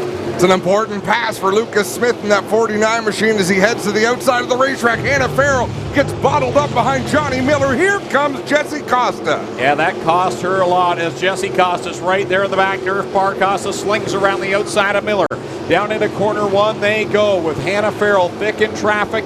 Costa there loses a little ground in corner two, and Nick Sheridan begins to reel the top two in. Lucas Smith just tried to put a move on Jacob Dykstra. He really got crossed up there in turn number two, had to check up. Now we'll make a move on Nick Sheridan. Slide job. Sheridan having some handling issues in that 45. He said it is what it is in his interview at the start of the night, and that pass just said it all. He knew he had to get by. He works by Sheridan, shuts the door, as out in front, Farrell leads over Costa, Dykstra, now Smith and Sheridan back to fifth. Clean and green we've been since the drop of the green flag. Hannah Farrell to the inside of Adrian Staley. She's working the bottom of the racetrack. 8 laps to go. Jesse Costa not too far behind, working the outside. Wow, Farrell really got bottled up behind Shane Stickle and Adrian Staley. Here comes Costa around the outside, shoots by Stickle. He's there within a car length now in corner three. Costa up on the outside. Hannah Farrell gingerly working the inside of the racetrack. That requires a lot of throttle control, Greg. Farrell still on the bottom. Here comes Costa down the back straightaway for the lead. He gets it going into corner number three. They stay wheel to wheel now. Going up on the high side of four is Costa. Working it off the corner of the stripe. Jesse Costa to the point. 6 laps remain in this feature event. Jacob Dykstra starting to close in as well. Lucas Smith driving away from Nick Sheridan. A couple of drivers out here could really benefit from a yellow flag, but nothing doing right now as Johnny Miller takes his number 20 to the pits. So Jesse Costa sitting out in front. The Hurricane Hannah Farrell not going away. She's still right there. Jacob Dykstra rides in third. Lucas Smith fourth. And Nick Sheridan comfortably right where he needs to be right now to clinch the title. Hannah Farrell might have learned something just there. She ran the extreme bottom and got some grip in 3 and 4. Loses traction in 1 and 2, but she's closing on Costa. Here they come. Costa up high. Farrell on the bottom. Here they come into heavy lap traffic. Costa thought about threading the needle. He'll try it again in one. He gets by Beckett and Hurd. Now Hannah Farrell has to do the same. Hurd's not giving up. He powers back around the outside of Costa. So he's battling for position. He's got to keep up his fight. Here goes Farrell around Costa. What a move there by Hannah Farrell. The Oakwood Transport number 4 goes back to the top spot. She's got 3 lap cars between her and second place Jesse Costa. Where did that move come from? Costa had been looking better and better every lap. 1 more lap to go for Hannah Farrell. Looking for the first career win. She's got many in the micro sprints, but none yet in the crate sprint car division. She's been driving for Bar Motorsports now for the last couple of seasons, and right in front of her, teammate spins coming off of 4. Checkers coming out. Hannah Farrell will pick up her first career win. Jesse Costa second, Jacob Dykstra third, Lucas Smith fourth, Nick Sheridan with his 5th place finish is your crate sprint car champion 2019. What a story, Greg. What a race. Car owner Darren Barr had to be thinking, you can't be joking. As right in front of Hannah Farrell, Eric Gledhill spun. Hannah's teammate got the car back around, and Hannah was able to pull it out and get her first career crate sprint car win. Jesse Costa in the 52 drove a great race. He was committed up high. That was the line that was working for him. And it was faster for most of the second half of that race, except for the times it wasn't. And Hannah Farrell was able to, the throttle control she showed on the bottom groove, that was a hard-earned victory for the driver of the Oakwood Transport, Lucas Oil number 4. Lone Wolf Fireworks going to help her celebrate her first career win. Clinton Jeffries going to be down there in Mr. Transmission Victory Lane to talk to our top 3 and our newly crowned champion, Nick Sheridan.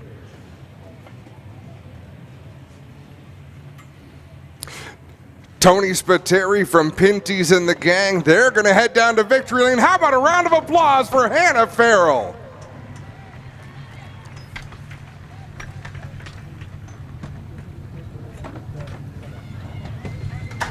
Hannah Farrell over there to get a quick hug from the bar team, and she'll work her way over here to talk to us in Mr. Transmission Victory Lane.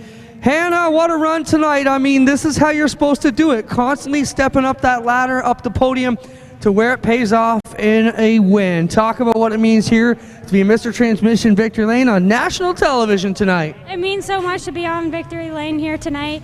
It was an amazing race, and we were so lucky that we got back and we got back up to the top. Who do you want to thank for what's been an amazing end to your season, Hannah? Yeah, it's been an amazing end to the season. I really have to thank everybody at Bar Motorsports for all they do every week. I wouldn't be here without them. All my friends and family, all of our amazing sponsors, but it wouldn't be possible without them. Where's my female race fans? Cheer for Hannah tonight. Adam and Greg will send it back up to you. We'll get ready with Jesse and Jacob. Momentum is an amazing thing, Adam, and Hannah had it going into tonight. She knew what it felt like to be on the podium, and now she's at the top. And she fought back so hard. Just an unbelievable race. And Clinton Jeffries with the driver who finished second. Not sure if he'll be satisfied with that or not, but it was a whale of a show.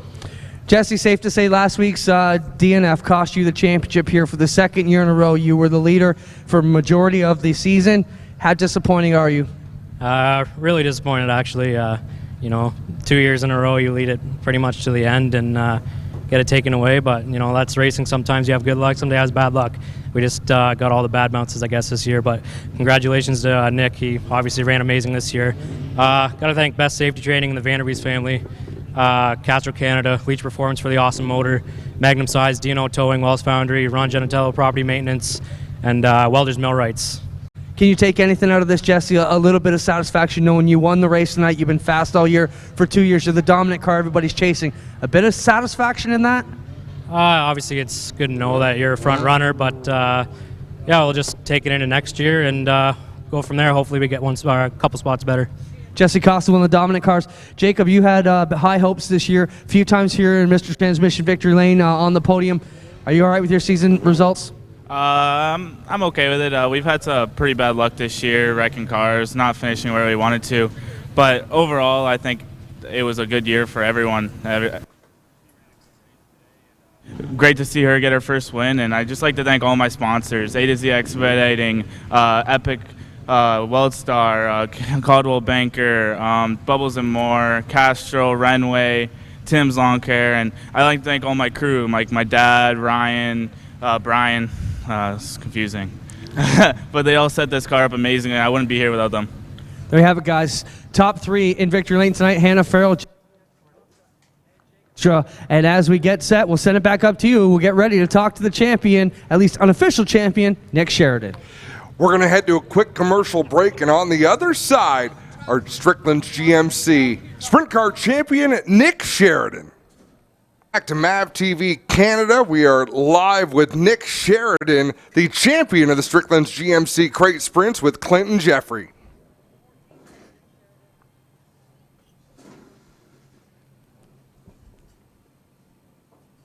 Sorry, guys, bit of technical issue there. 14-year-old Nick Sheridan, ladies and gentlemen. Nick, what a run for you, man. Just started 4 days into high school, and here you are a champion Irish weekend.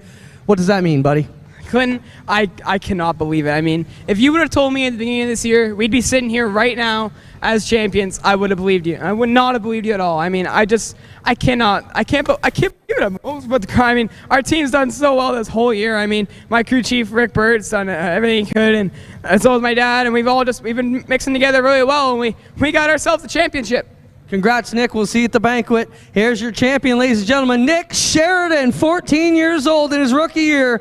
Wins the championship, gives a big hug to his dad, Ron, and his brother, Jake, is also an up-and-coming superstar on the APC series. So congrats to the Sheridan family. We just got a nice compliment, Greg, from one of our viewers saying he's a retired TV motorsports producer from Diamond P Sports. complimenting the track and the lighting and the safety crew. But how many races did you watch on Diamond P Sports over the years? I loved their programming. That brought back a few memories as soon as you mentioned that that name. Actually, the theme song went off in my head. I asked if we could. Actually, I did ask if we could use it for our broadcast because I just love it so much. That meant racing.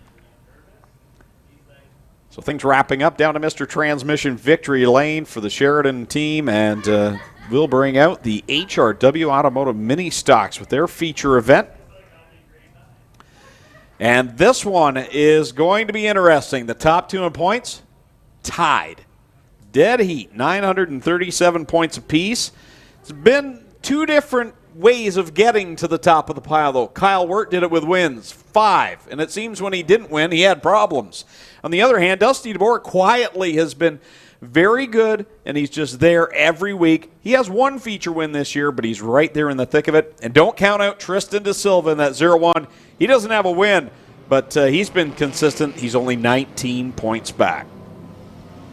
Ready to go with this one, 15 laps of distance for the championship here tonight for the HRW Automotive Mini Stocks. Starting lineup for this one, going from the pole. It'll be Jason Tolton in the vacuum trucks, number 1 to the outside, the 177. That is Tim Jamieson.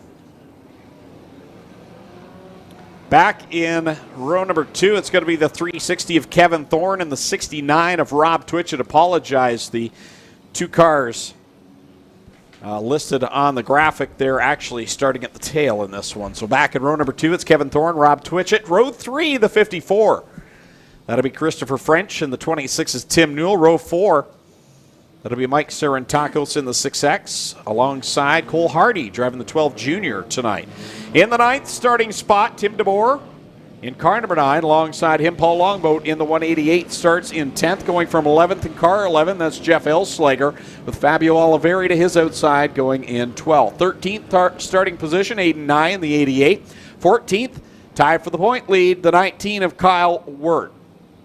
Back in starting spot number 15, he's also tied for the point lead, the 23. That is Dusty DeBoer. And lining up on his outside, that'll be Chris Reichman in the 93 machine. Starting back in the 17th spot, Ryan Hiller. And the other title contender, the 0-1, that's Tristan De Silva going from 18th. 19th starting spot, the 21 of Jonathan Ayrton, who came out of the B main, along with the 46 of Wade Thorne. And then behind them, you've got the 14L joining us tonight. That's John Lubick out of Port Colborne, and the 265 of Mike Evers. The 517, that'll be Cody Somerville. And the 5 of Rick Robinson. The 517, the 05, Dave Goodacre. The 04 of Elise Leduc in the 11. The pinball, Mike Giberson of the Strickland GMC Pace Truck pulls off on the backstretch. Jason Tolton had a rough week to get here, but he is here, and he starts from the pole alongside Tim Jamieson. Kyle McKenzie will bring us to life with the double greens.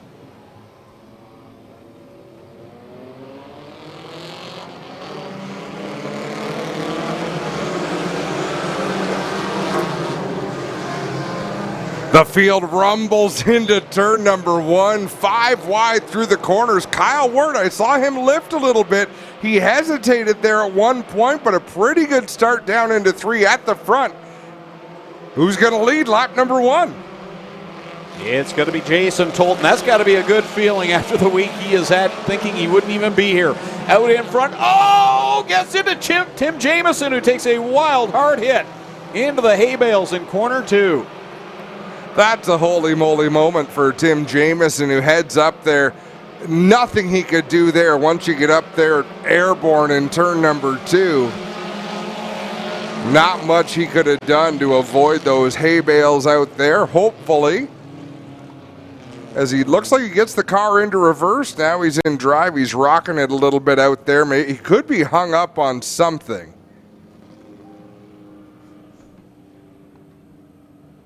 Gets the car back around. Oh, that's a mess on the front end of the 177 for Tim Jamieson. The left front got a ton of camber going. And it's flat. Yeah, that's a problem. What a shame he had so much speed in that race car, just hard racing down into turn number 1. Things not going to work out too well for Jamieson. So we have a look. Tolton, yeah, he just lost the front end of that race car. And once they made contact, Jamieson was just a passenger. Look at this from turn 2. The one hits that ripple there.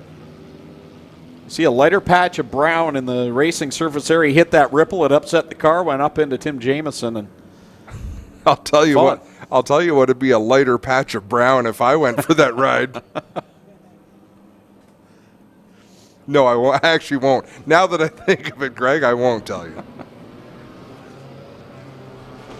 It's Jason Tolton and Kevin Thorne now will line up on the front row on the restart.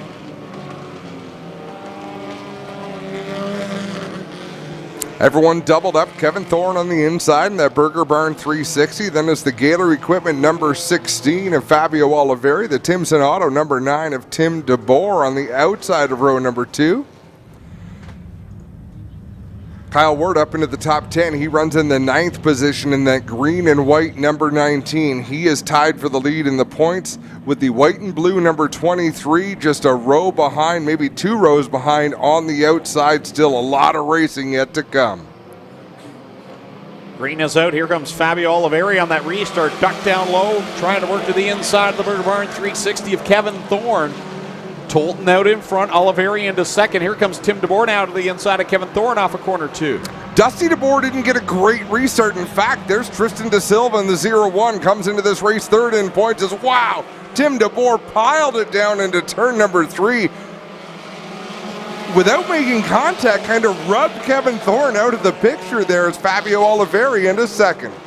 Who's working his way to the top 5. Kyle Wirt right there in 6. Oh, he got into Ryan Hiller, gets the car sideways, gathers it back up, but he lets Wade Thorne get by.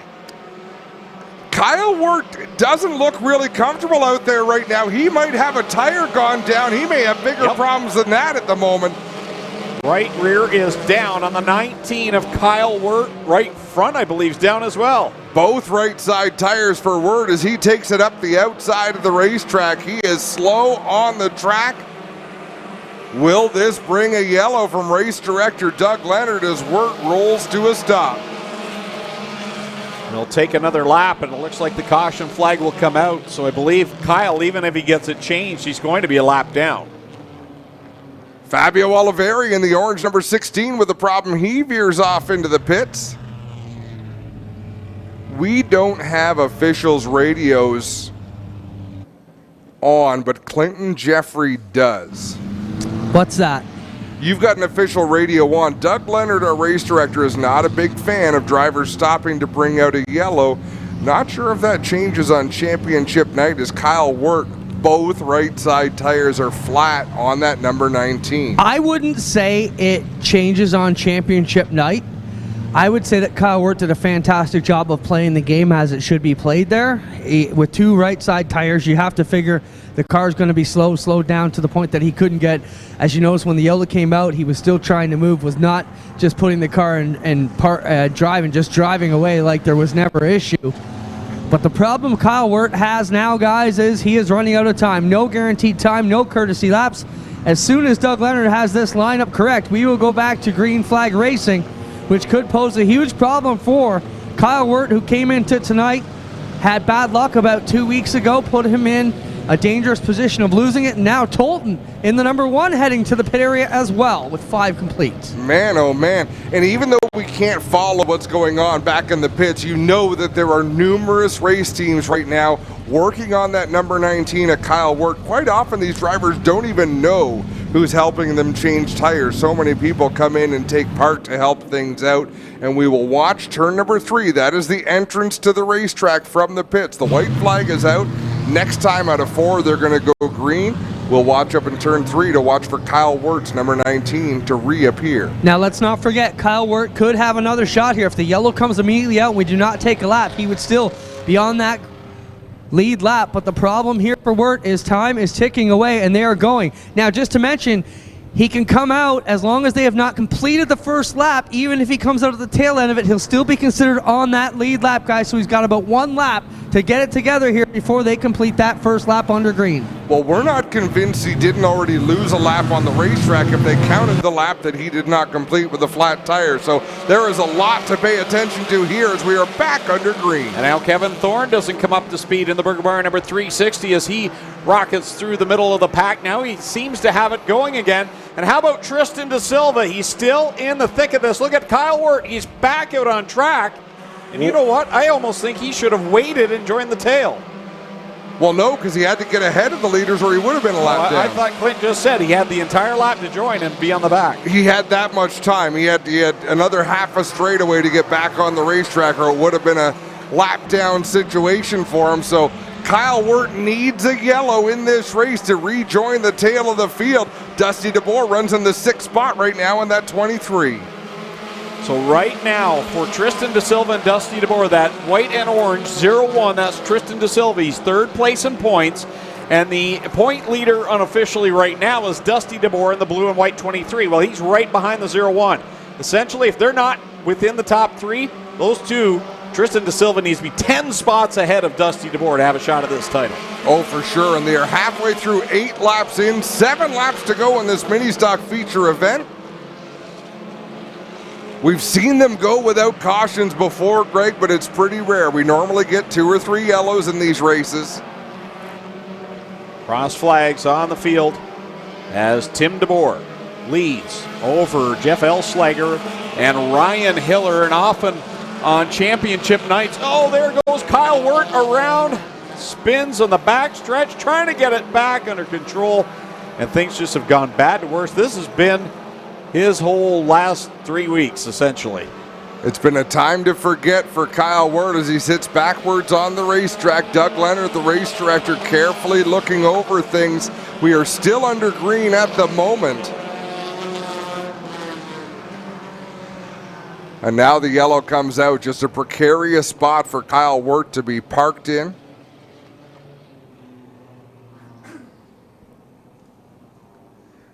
He's motioning something inside the race car as though he may want to push in that 19 machine. Well, I was just about to say, if he drives out of this one, he'll be in trouble. I'll tell you, Kyle Wirt, I mean, he's good at thinking on his feet, even though he's in a seated position right now. Whether that car needs a push or not, I would be requesting a push to make it look like it needs one. I was about to say, on a championship night, sometimes drivers that are having solid outings don't get talked about like they probably should. I think we need to talk about Jeff Elslager up there. Missed the majority of this season. He was out last year, came late to the party here this year, and he's up there running in that 2nd spot. He's been good all night. Ryan Hiller in that 21H machine, so close to victory last Friday night. Wade Thorne just beat him out to take his first win. Ryan Hiller looking for his first. Tristan Da Silva looking for his first. Has Elslager ever won before? No, I don't believe he has. So 3 of our top 5 drivers have never won a feature here at I-Xcitement Speedway in the mini stock division, looking to cash in for the first time in their careers. Well, guys, is Wirt on the lead lap according to scoring? That's the question. We don't have race monitors. Oh, okay. Not able to see. For the sake of excitement, let's assume that he is on the lead lap.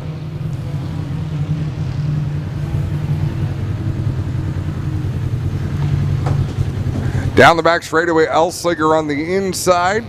Tim DeBoer on the outside in that 9 machine, the 2nd row, as Ryan Hiller in the 21. Tristan Da Silva in the 0-1. 1 down, 1 lap down is the 19, guys. Championship has faded away.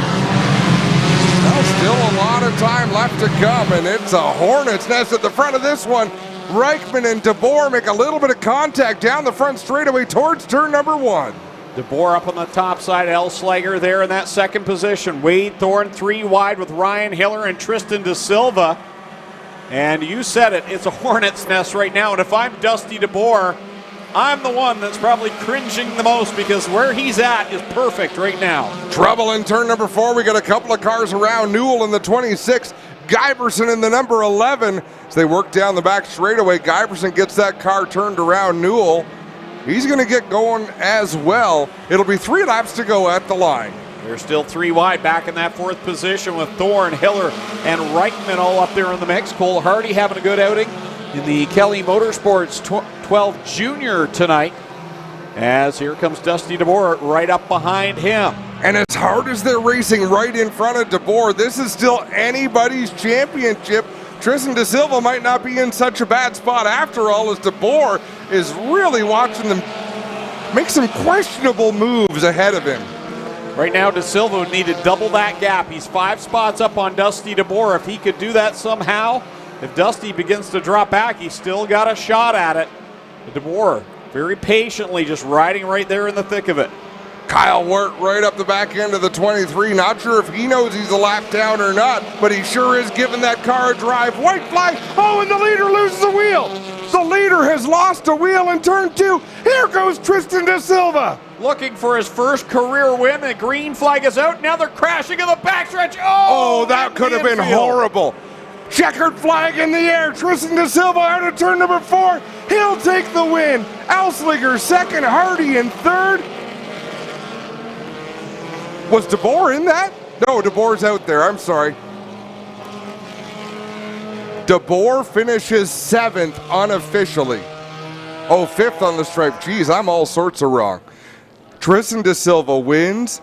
DeBoer finishes 5th. What is that points gap, Greg? 11. And how far was Tristan De Silva behind? 19. Wow! How's that for drama? He doesn't get the title, but his first career win has got to feel just as good. Greg, they were trying so hard to crash right in front of Dusty DeBoer. I mean, they were bouncing off each other, bouncing off the walls. Look at this replay down the backstretch after DeBoer loses a wheel. Wade Thorne gets into Ryan Hiller. I thought that wall was going to split the 21 right in half. We've had photographers over the year argue up and down, I want to stand there. That is why we don't let them stand there. Man, oh man. Talk about exciting. That young man is going to be very pumped, and so is his dad. There are places, and there were times here when the mini stocks would go on the track and people would go to the bathroom or go get a hot dog. There is not that moment anymore. These drivers race so hard, have so much fun. Clinton Jeffries in Mr. Transmission victory lane, and there's a proud father, Mark De Silva, coming down to pound that roof of that car. He worked so hard to take his boys racing. Mark Zuba down there from Jibs Action Sport, big supporter of Tristan. He's on the car celebrating his first win. We'll send it down to Mr. Transmission victory lane and Clinton Jeffrey. Oh, that's awesome. Big hug from his dad, Mark De Silva. Dusty DeBoer going to come in, give him a hug as well. Fierce competitors, but all smiles. Now Mama De Silva coming down into victory lane. What a great moment. Clinton Jeffrey, take it away. Thanks a lot, guys. Well, Tristan, you did what you had to do to contend for the championship. You got the win here tonight. I don't think it was by enough points. You needed a few more on Dusty, but in the end, solid run, and what a way to win your first race here. Oh man, that was a joyride of a lifetime. I got really scared when I got beside Tim Newell there, but he slowed up me as much as he did the L-Slinger there, and I was able to stick it underneath him and just go with it. I see your dad coming in, an emotional win, family as well. And Mark from Jibs, one of your longtime supporters, great that they could all be here with you tonight. Oh yeah, I gotta thank everyone, like my dad every week working on the cars, mom letting me do this, brother and Blaine always supporting me, Mark Zubo always supporting me every week with Jibs, Leggett's up in Burlington, Let's Landscape, and Mark Butler as well. Congrats, there you have it. Tristan De Silva picks up his first career feature win, guys. We'll get ready with second and third. Let me tell you something about the De Silva racing family. Tristan races on the dirt. Kyle races on the asphalt over at Flamborough Speedway. They raced go-karts, and Greg, I can't tell you how many times the De Silvas helped us out racing. They're always the first ones to step in when someone needs a hand.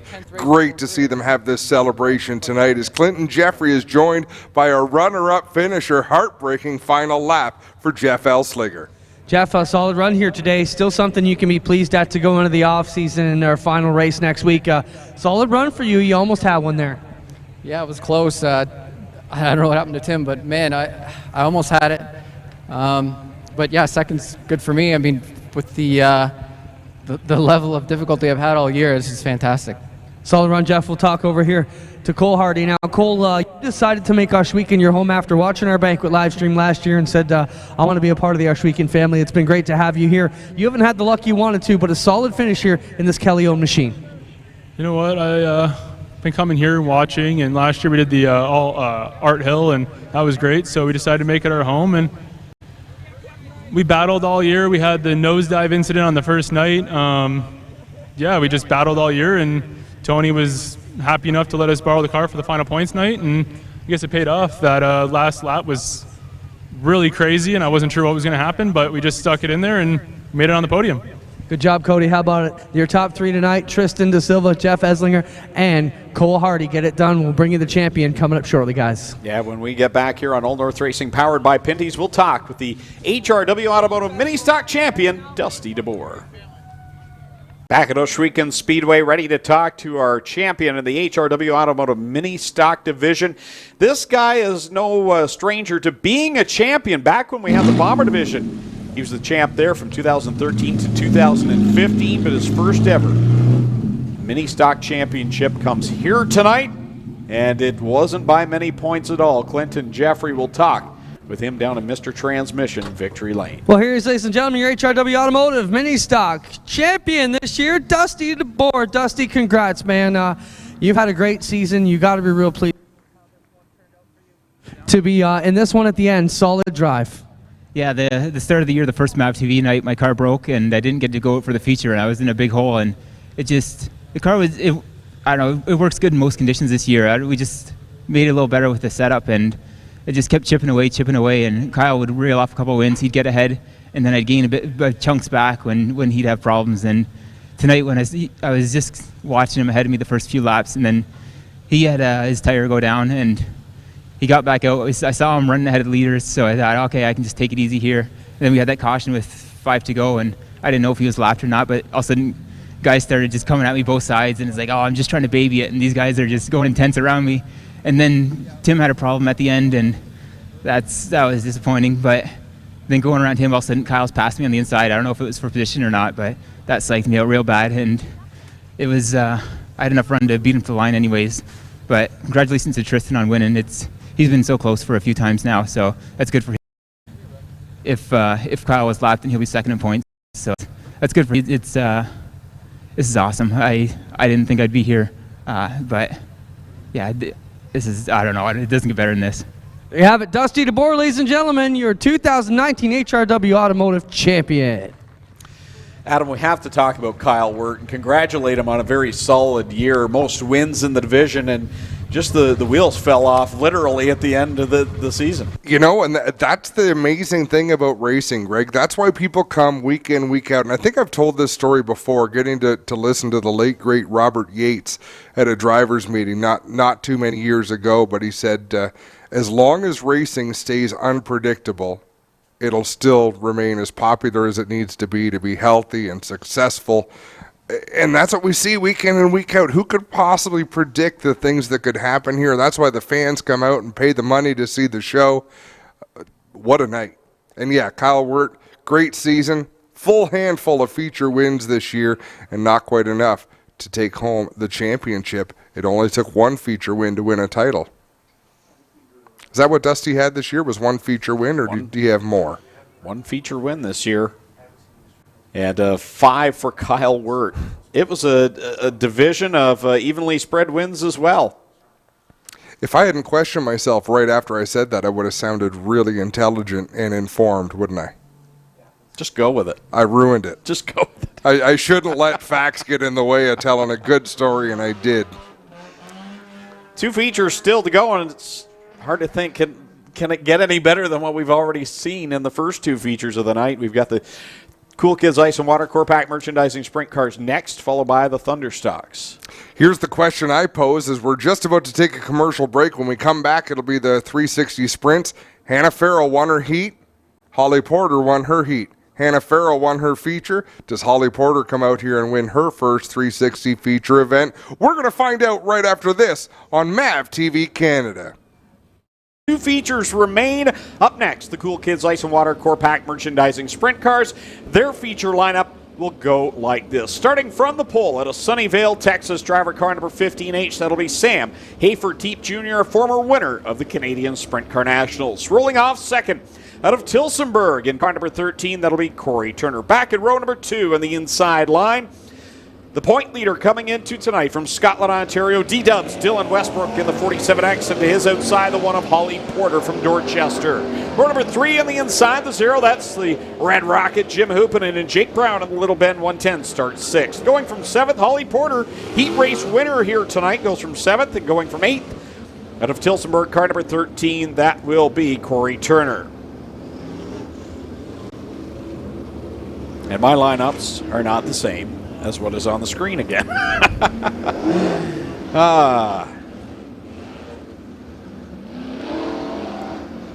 So we got Hayford-Teep, Turner, row number 1 will be Westbrook, Porter, row 2, Hoopinen, Brown back on row number 3. Then in row number 4, Scott Kruder and Mac Demand, who won his heat race. He'll start from the 8th spot. Going from 9th, Mitch Brown out of Brantford.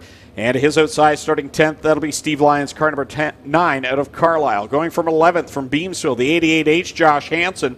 And going from 12th, Tom Hoopinen out of Fenwick in the 27H. 13th starting spot, that's Dan Anico from Oshwegan in the 15 machine. And back at the 14th starting spot, Shane Ross from Thetford in the 5D. 15th will be Aaron Turkey from Oshwegan in the 68. 16th, Sean Evans out of Scotland in the 87X. Jamie Turner from Caister Center in the 11 will start 17th. To his outside, the Six Nations sensation Alex Hill. She'll go from the 18th spot. 19th, Scott Burke from Charing Cross in the 9B, alongside John Burbridge Jr. in the 21. He's from St. Williams. 21st starting spot, Caleb Wood from London in car number 7. Kevin Pauls out of Caister Center in the 46. He will go 22nd. 23rd, Curtis Gartley from Thamesford. And Ryan Turner starts 24th from Caister Center in the 91.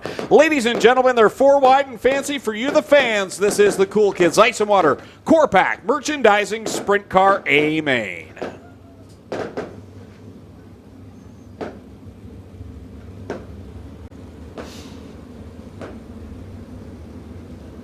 Next weekend, over 60 sprint cars will be on hand for the 15th annual Canadian Sprint Car Nationals. $10,000 to the winner.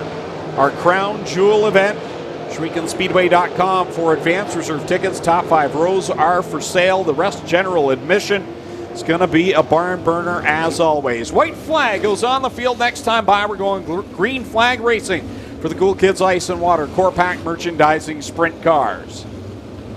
2x2, 12 rows of beautifully prepared sprint cars ready to come to life. Sam Hayford-Teep Jr., Corey Turner on the front row. The Strickland GMC Pace truck ready to pull off on the backstretch. Kyle McKenzie with double greens in hand. Ladies and gentlemen, you came looking for a show. Well, here you go. Let's end all the anticipation as we bring to you our feature presentation.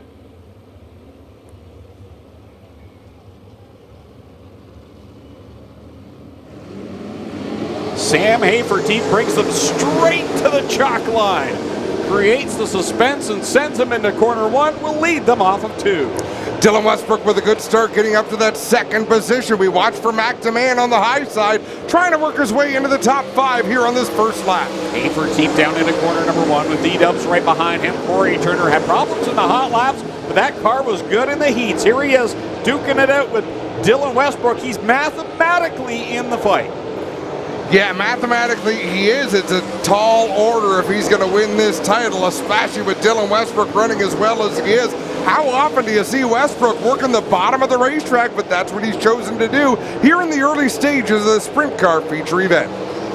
Sam Hayford-Teep gets across the stripe, leading lap number 3 with Dylan Westbrook and Corey Turner having a good old duke 'em out. 4th spot.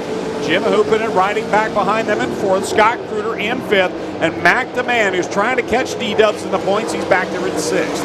I do like that Dylan Westbrook has gone a little bit outside of his box to find a fast line.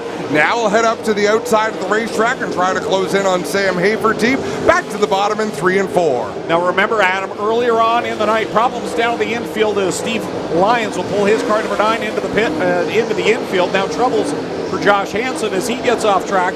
But remember earlier on in the night, McDeman was dominant as we have one in the wall in corner number 2. That is Jake Brown that slaps the hay bales and puts us under the caution on lap number 6. So Jake Brown, the Little Bend 110, puts us under the caution flag with 5 laps complete. Make that in the Hills Tire and Gas number 110. I did not see how that develops, but Jake Brown up there with the front end.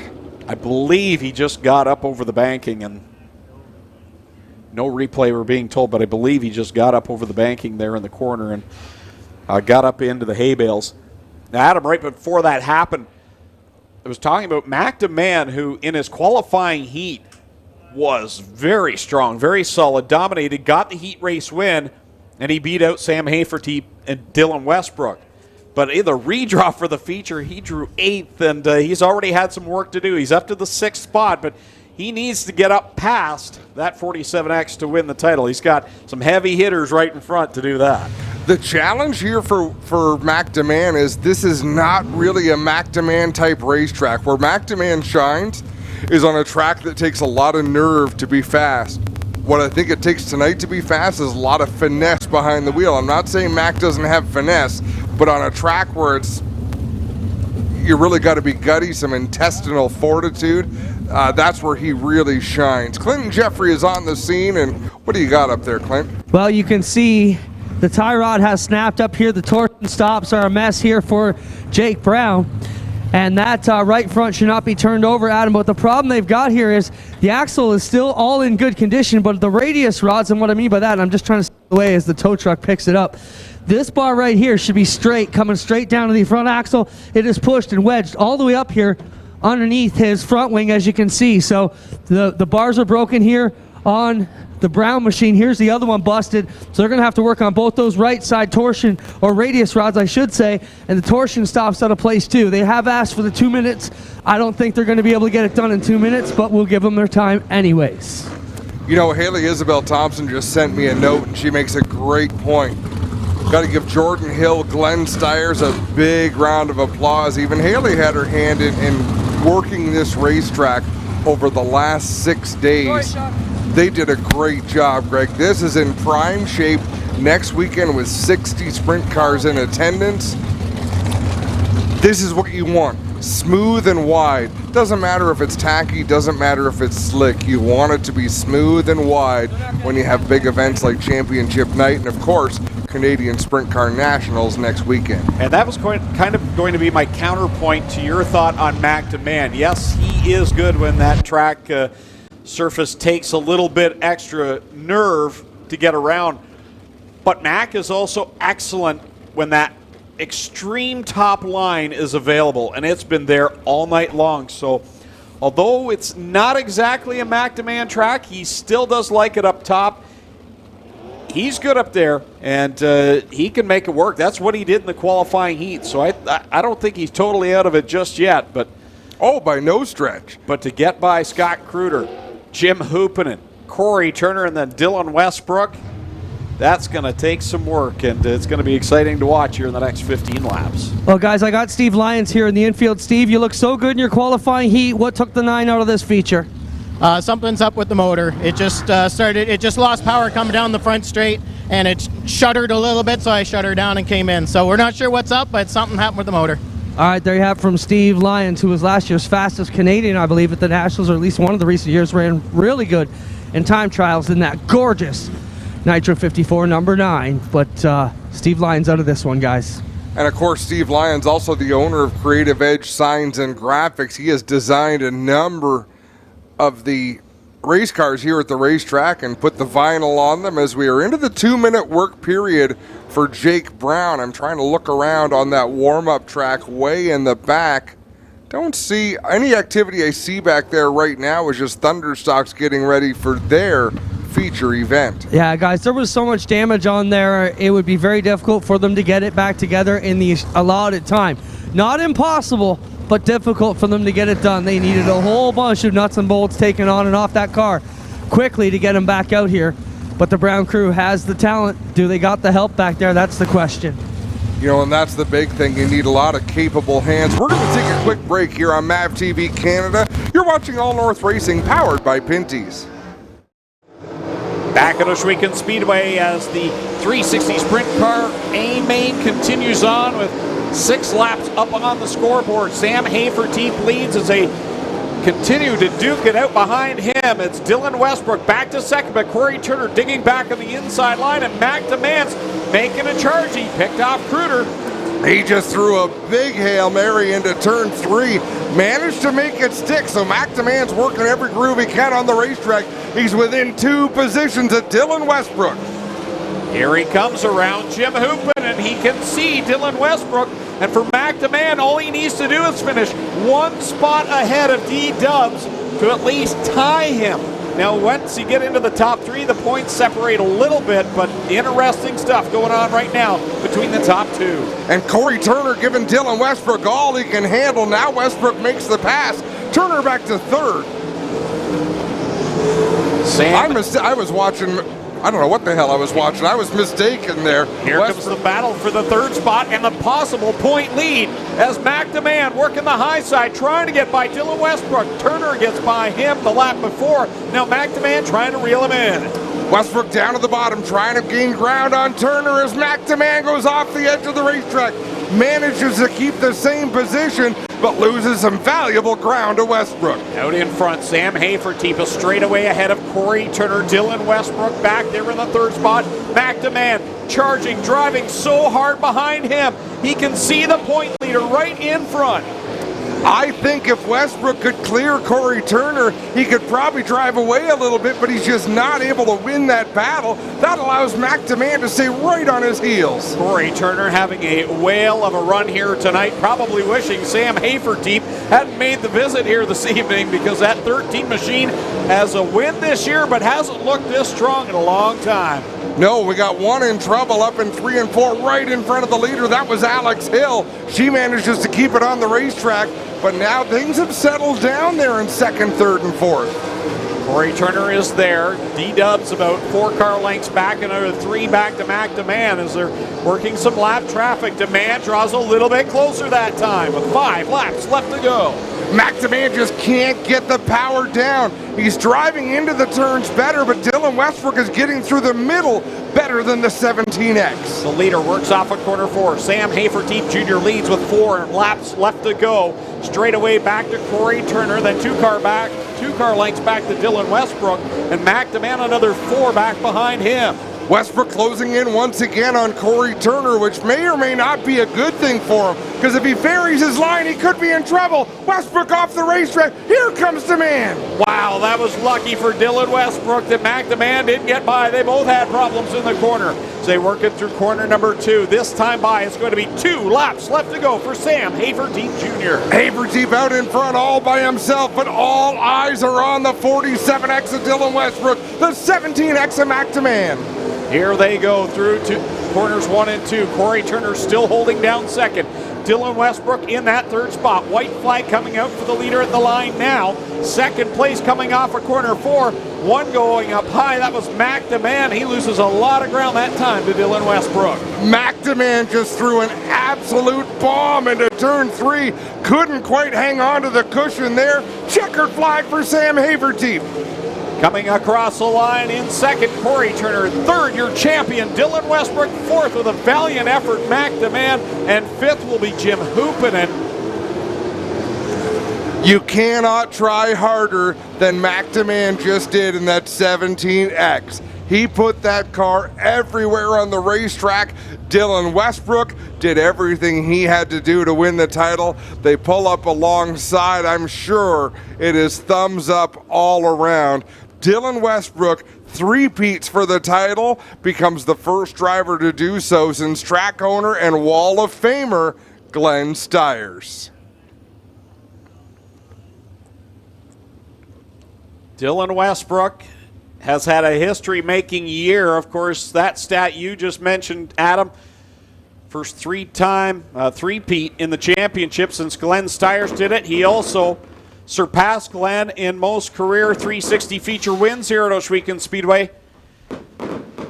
So it's been a phenomenal year as Lone Wolf Fireworks lights up the sky for Sam Haferteep Jr. in the Hills Racing Town Line Variety, number 15H, the driver of the Sunnyvale, Texas. Definitely will be a threat next week in the Canadian Sprint Car Nationals. Clinton Jeffrey is down there in victory lane as Sam Haferteep makes the trip up from Texas well worthwhile on this Friday night here at the Big O. Crews and fans and family members making their way across the racetrack as Clinton Jeffrey awaits Sam Haferteep in Mr. Transmission victory lane.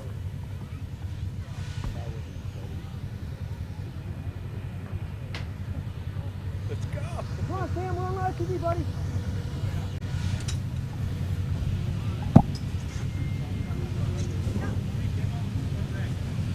Well, Dylan Westbrook's out of the car, ladies and gentlemen. He'll be your 2019 champion. Here comes Sam Haferteep out of the car as well as he gets ready for next week. How about it for your feature winner, Sam Haferteep Jr.?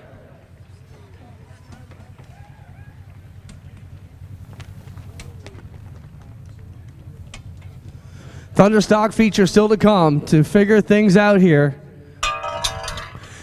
Sam, come on around here. We'll get a quick word with you. You can pick that up. That's yours. Miles Hill's in here, car owner, to give him a handshake. Sam, welcome back to Canada. Good way to cross the border and get it done. Yeah, you never know how good you are. These guys race here every week, and you know, we felt pretty good for stages. Like I say, we still got a lot to work on. Still got a lot to get better on, but you know, hats off to Bobby. I only got one guy this weekend, so he's been having to put a lot of weight on his shoulders, and you know, it's just good that we got out of here with a win. And I told Miles if we won tonight, that'd be our casino money this week. So I guess you're off to the casino then. Well, maybe not now, but maybe this week sometime. Me and Miles, we both like going to the casino quite a bit, and you know, Pam, she always likes to go along too. So it'll be a good time for sure. But really just getting pumped up for next week. You know, Canadian Nationals. It's been 2011 since I won, and I felt like we probably should have won it 2 other times since then, and just messed up on my end. And this year, I feel like we really got a really good car, and we make some minor changes after tonight. We'll be right where we need to be come Canadian Nationals time. Solid drive for Sam Haferteep Jr. tonight. Picks it up from Sunnyvale, Texas, all the way down here to pick up the win. We'll send it back to you guys. We get assembled with 2nd and 3rd. Well, he's the 2011 winner of the Canadian Sprint Car Nationals, and he looks to get his 2nd big trophy next Saturday night. A little test and tune for him this evening, and he said they still have a long ways to go, Adam. Boy, you look good tonight. Well, I'll tell you what, he did, but so did Corey Turner. And I'm going to tell you, we've watched Corey Turner win races here. I don't know if we've ever seen him run a better race than he did right there. And he's with Clinton Jeffrey right now. Thanks, guys. Corey, Adam giving you praise, saying he didn't think he's seen you run a better race than you did tonight. Can you be happy with that? Oh, we're definitely satisfied. You know, Sam's a professional, and he just showed us exactly why there. He's the ASAS national points leader, and you know, to run 2nd to him, pretty much like a win. I got to say hi to my grandparents and all the people back in Caister Center watching us on MAV. Big thanks to Jay and Celeste and their family, and Gord and Nate and all the guys that are, you know, Jeff and Brady and my brother and everybody that's responsible for this. This is the first night out on this car, and this Maxim was just bad fast. So, you know, we got our new scheme, Petro Plus, gas station right beside the Burger Barn, so make sure you stop in, check it out. Real fair prices, and obviously see the Burger Barn as well. Good job, Corey, hitting it at marks. Dylan Westbrook, come on over here.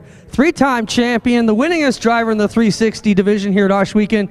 How about it for your hometown champ, D-Dubs? Dylan, we watched you grow up here through the Steyrs Racing crew. Now you're with the Hills Racing team. You had to battle your teammate Mac throughout the whole season. He was on that tail tank that whole race. Talk about your finish to your season and your last regular season feature that helped you pick up the championship tonight.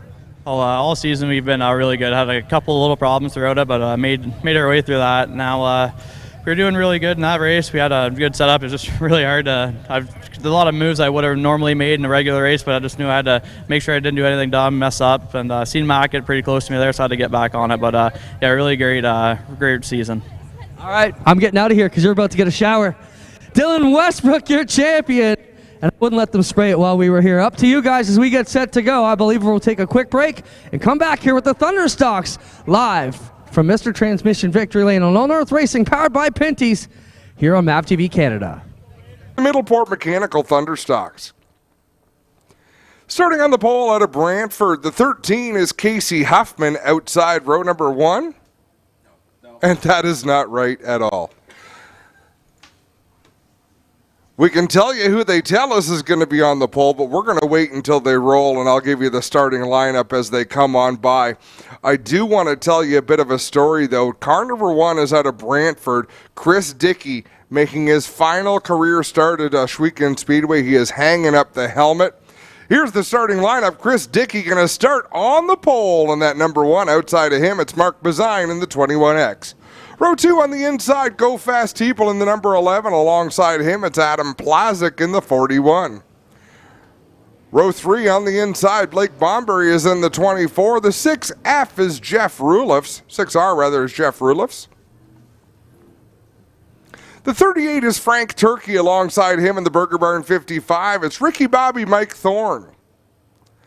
The 84 is Ryan Beagle. To his outside is the 28D of Donnie Lampman. 23 is Trevor DeBoer. The 79 is Chris Hale. The 53 is Logan Schwedick. The 8 is Ryan Dinning. The 49, once he takes the green flag, he is our track champion, Brewster Baker, Dave Bailey in the 49. Alongside him in the 25 is Kenny Sargent. Kyle Andrews drives the number 43.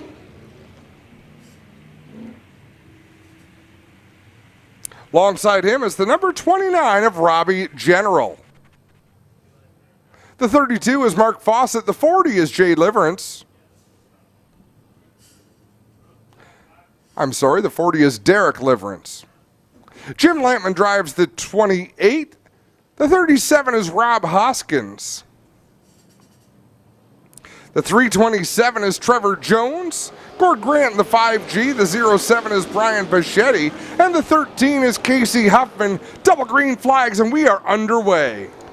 Quite a battle going on mid-pack right now. You've got them stacked 4 deep in locations as they head down into corner 3, trying to sort everyone out. So far, clean and green here, coming to complete lap number 1. Mark Bazine, the leader, over Chris Dickey and Go Fast People. Bazine out in front in that Burger Barn 21. Then is the Strickland's GMC number 1 of Chris Dickey in second, getting a nice run up off of turn number 2. He's running with a borrowed motor from Mike Thorne, one of the spare motors from the Thorne team. It seems to be doing all right for him at the moment. 2 laps on the board in this 20-lap feature event for the Middleport Mechanical Thunderstocks. One goes into the infield. That was a chain reaction wreck, and Derek Liverance was on the wrong end of the chain. Clear on the inside of the infield here is Liverance, so we stay green with 3 laps on the board. Mark Bazine out in front over Ryan Dinning. Go Fast People. Jeff Rulif's up there in the 4th position, and then they're stacked 3 deep for position number 5 with Chris Dickey on the bottom, Ryan Beagle in the middle, and Adam Plazik outside. Adam Plazik has a bit of a bobble there in turn 3. I think he had to take evasive action to avoid making contact with Ryan Beagle. As we got a battle for the lead, Ryan Dinning noses out ahead of Mark Bazine. Ryan Dinning, that Club 54 Camaro has been solid here in 2019. Hasn't come up with the amount of wins he would like here this year, but I would say that Ryan Dinning's got to be happy that he's back in the right direction considering where he was a year ago. Yeah, he's looking at a strong finish out here, that's for sure. And look at this battle for 3rd. Go Fast People. He has really struggled in the late stages of this season. Jeff Rulif's in the 6 and Ryan Beagle up on the high side in that 84. Point champion right now riding inside the top 10, Dave Bailey. Trouble in 4. Rob Hoskins is nosed up to the outside wall. I'm not sure what went wrong on that 37 machine.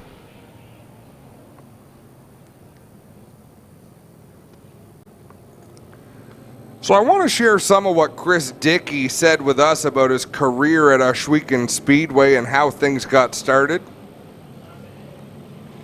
But as I mentioned, it's his last night in the driver's seat, and he's switching hats from driver to a nervous crew chief and team owner. His oldest son is going to be racing next year. He's bought himself a street rod so he can still drive fast and make plenty of noise. But he wanted to take the opportunity to thank the people that have helped him with his racing addiction. And I didn't know this, but Jeff and Dallas Biederman talked him into leaving asphalt racing to come dirt racing. And of course, Dallas Biederman was a top-notch competitor here about 15 years ago. And he likes to call it the best racing decision he ever made. He says it's been fun from start to finish. Wants to thank the officials, the announcers, everybody here at Ohsweken. Loves that he's been here as part of the growth, because when he started the Thunderstock division, wasn't really a jam-packed class. They had about 10 cars, and he's seen it grow some nights up to 40 cars. So he just wants everyone to know how thankful he is to his fellow racers.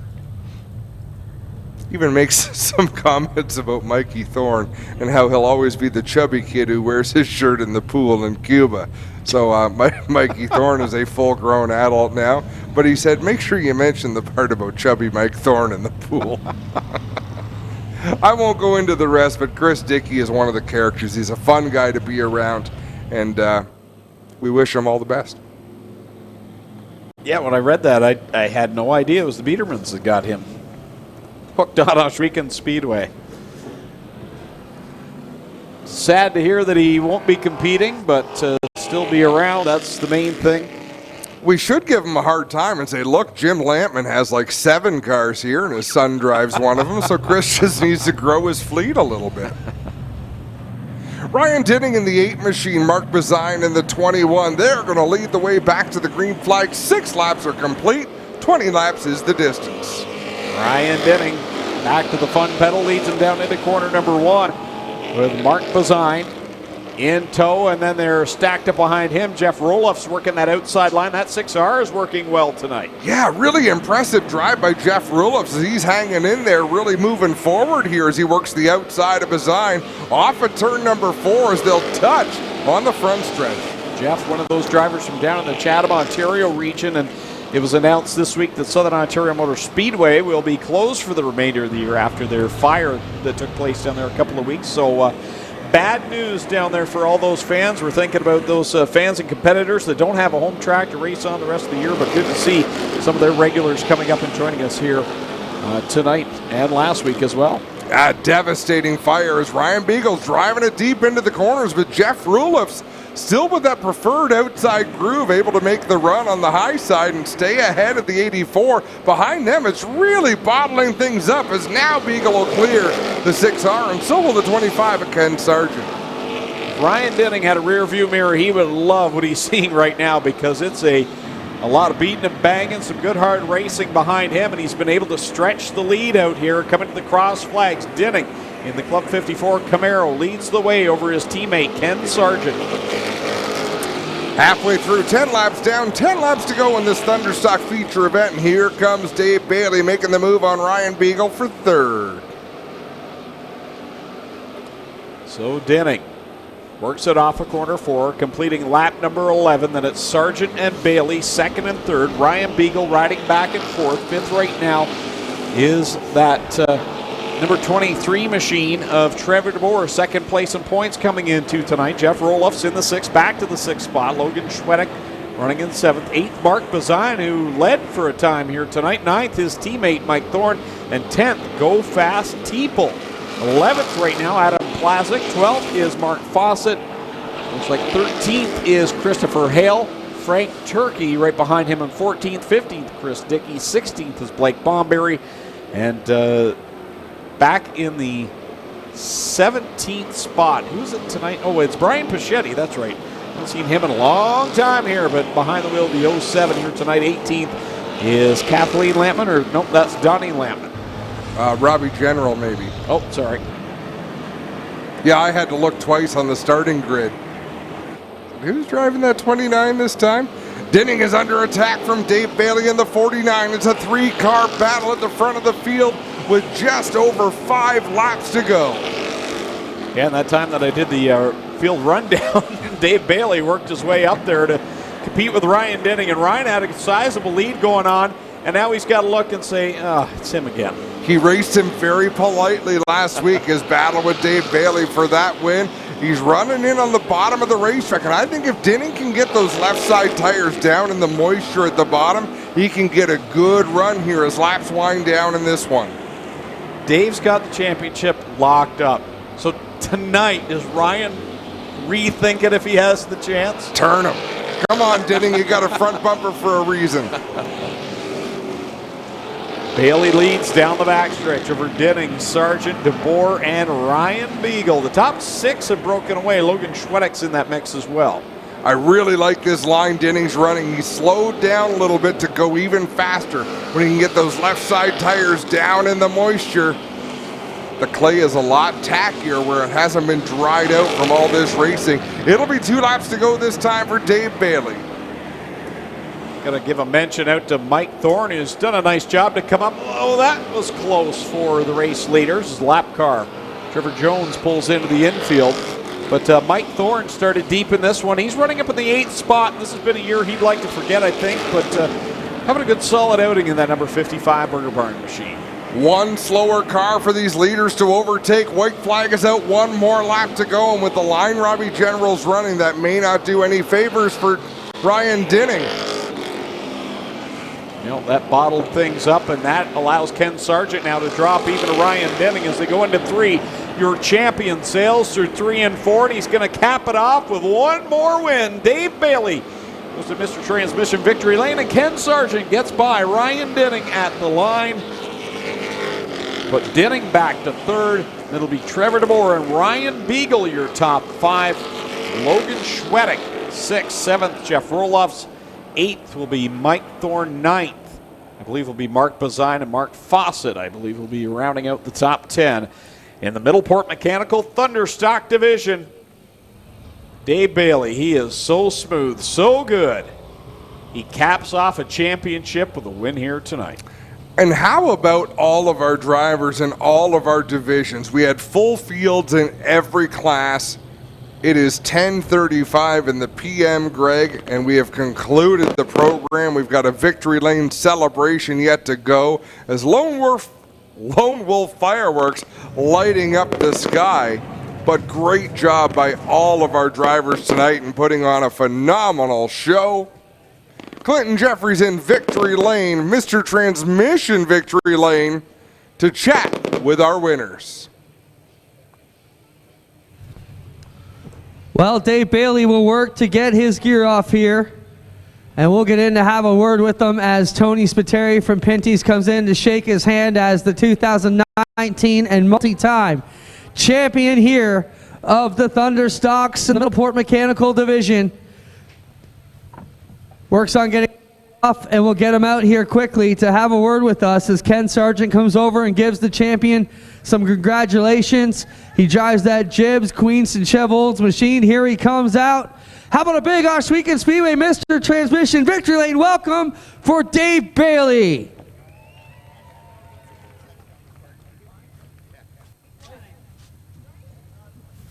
Solid run here, Dave. They're looking under the back of your car. We're smelling some nasty stuff. Is that coming out of your car? That's probably Ryan's. We gotta look at that stuff every week, changing racetracks. So I don't know. Hopefully it's not me. Solid run though, Dave. I mean, this year's been picture perfect, and it seems like your car's been faster than ever these past few 4 weeks or so. Started at the back last week, got wrecked, drove back up to the win. Today had to start deep in the field, drove back up to the win. What's the secret? We had issues at Maryville, I don't know, July 1st or something, and it kind of wasn't the same. And Trevor was in the garage looking at the car a couple weeks back, and he noticed that something was missing. And ever since we figured that out, it's been a rocket ship. So thanks to him for having a good eye. You picked up some new sponsors this year. What does it mean to take them to the championship? Oh, that's awesome for these guys. I really got to thank Queenston Chev, Transaxle, Transport Sales and Service, and especially Mark at Jibs Action Sports.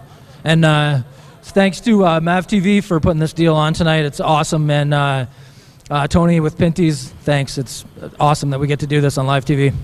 There you have it, your champion. Dave Bailey gets it done. We'll get a word with teammates who finished 2nd and 3rd tonight, guys. 7th win of the season for Dave Bailey. 5th championship in a row. Not much more you can say about that, Adam. He's not crazy about doing interviews, Greg, but he's so good at telling a story. He's always got something to talk about that's interesting. Clinton Jeffrey down there with a couple of teammates.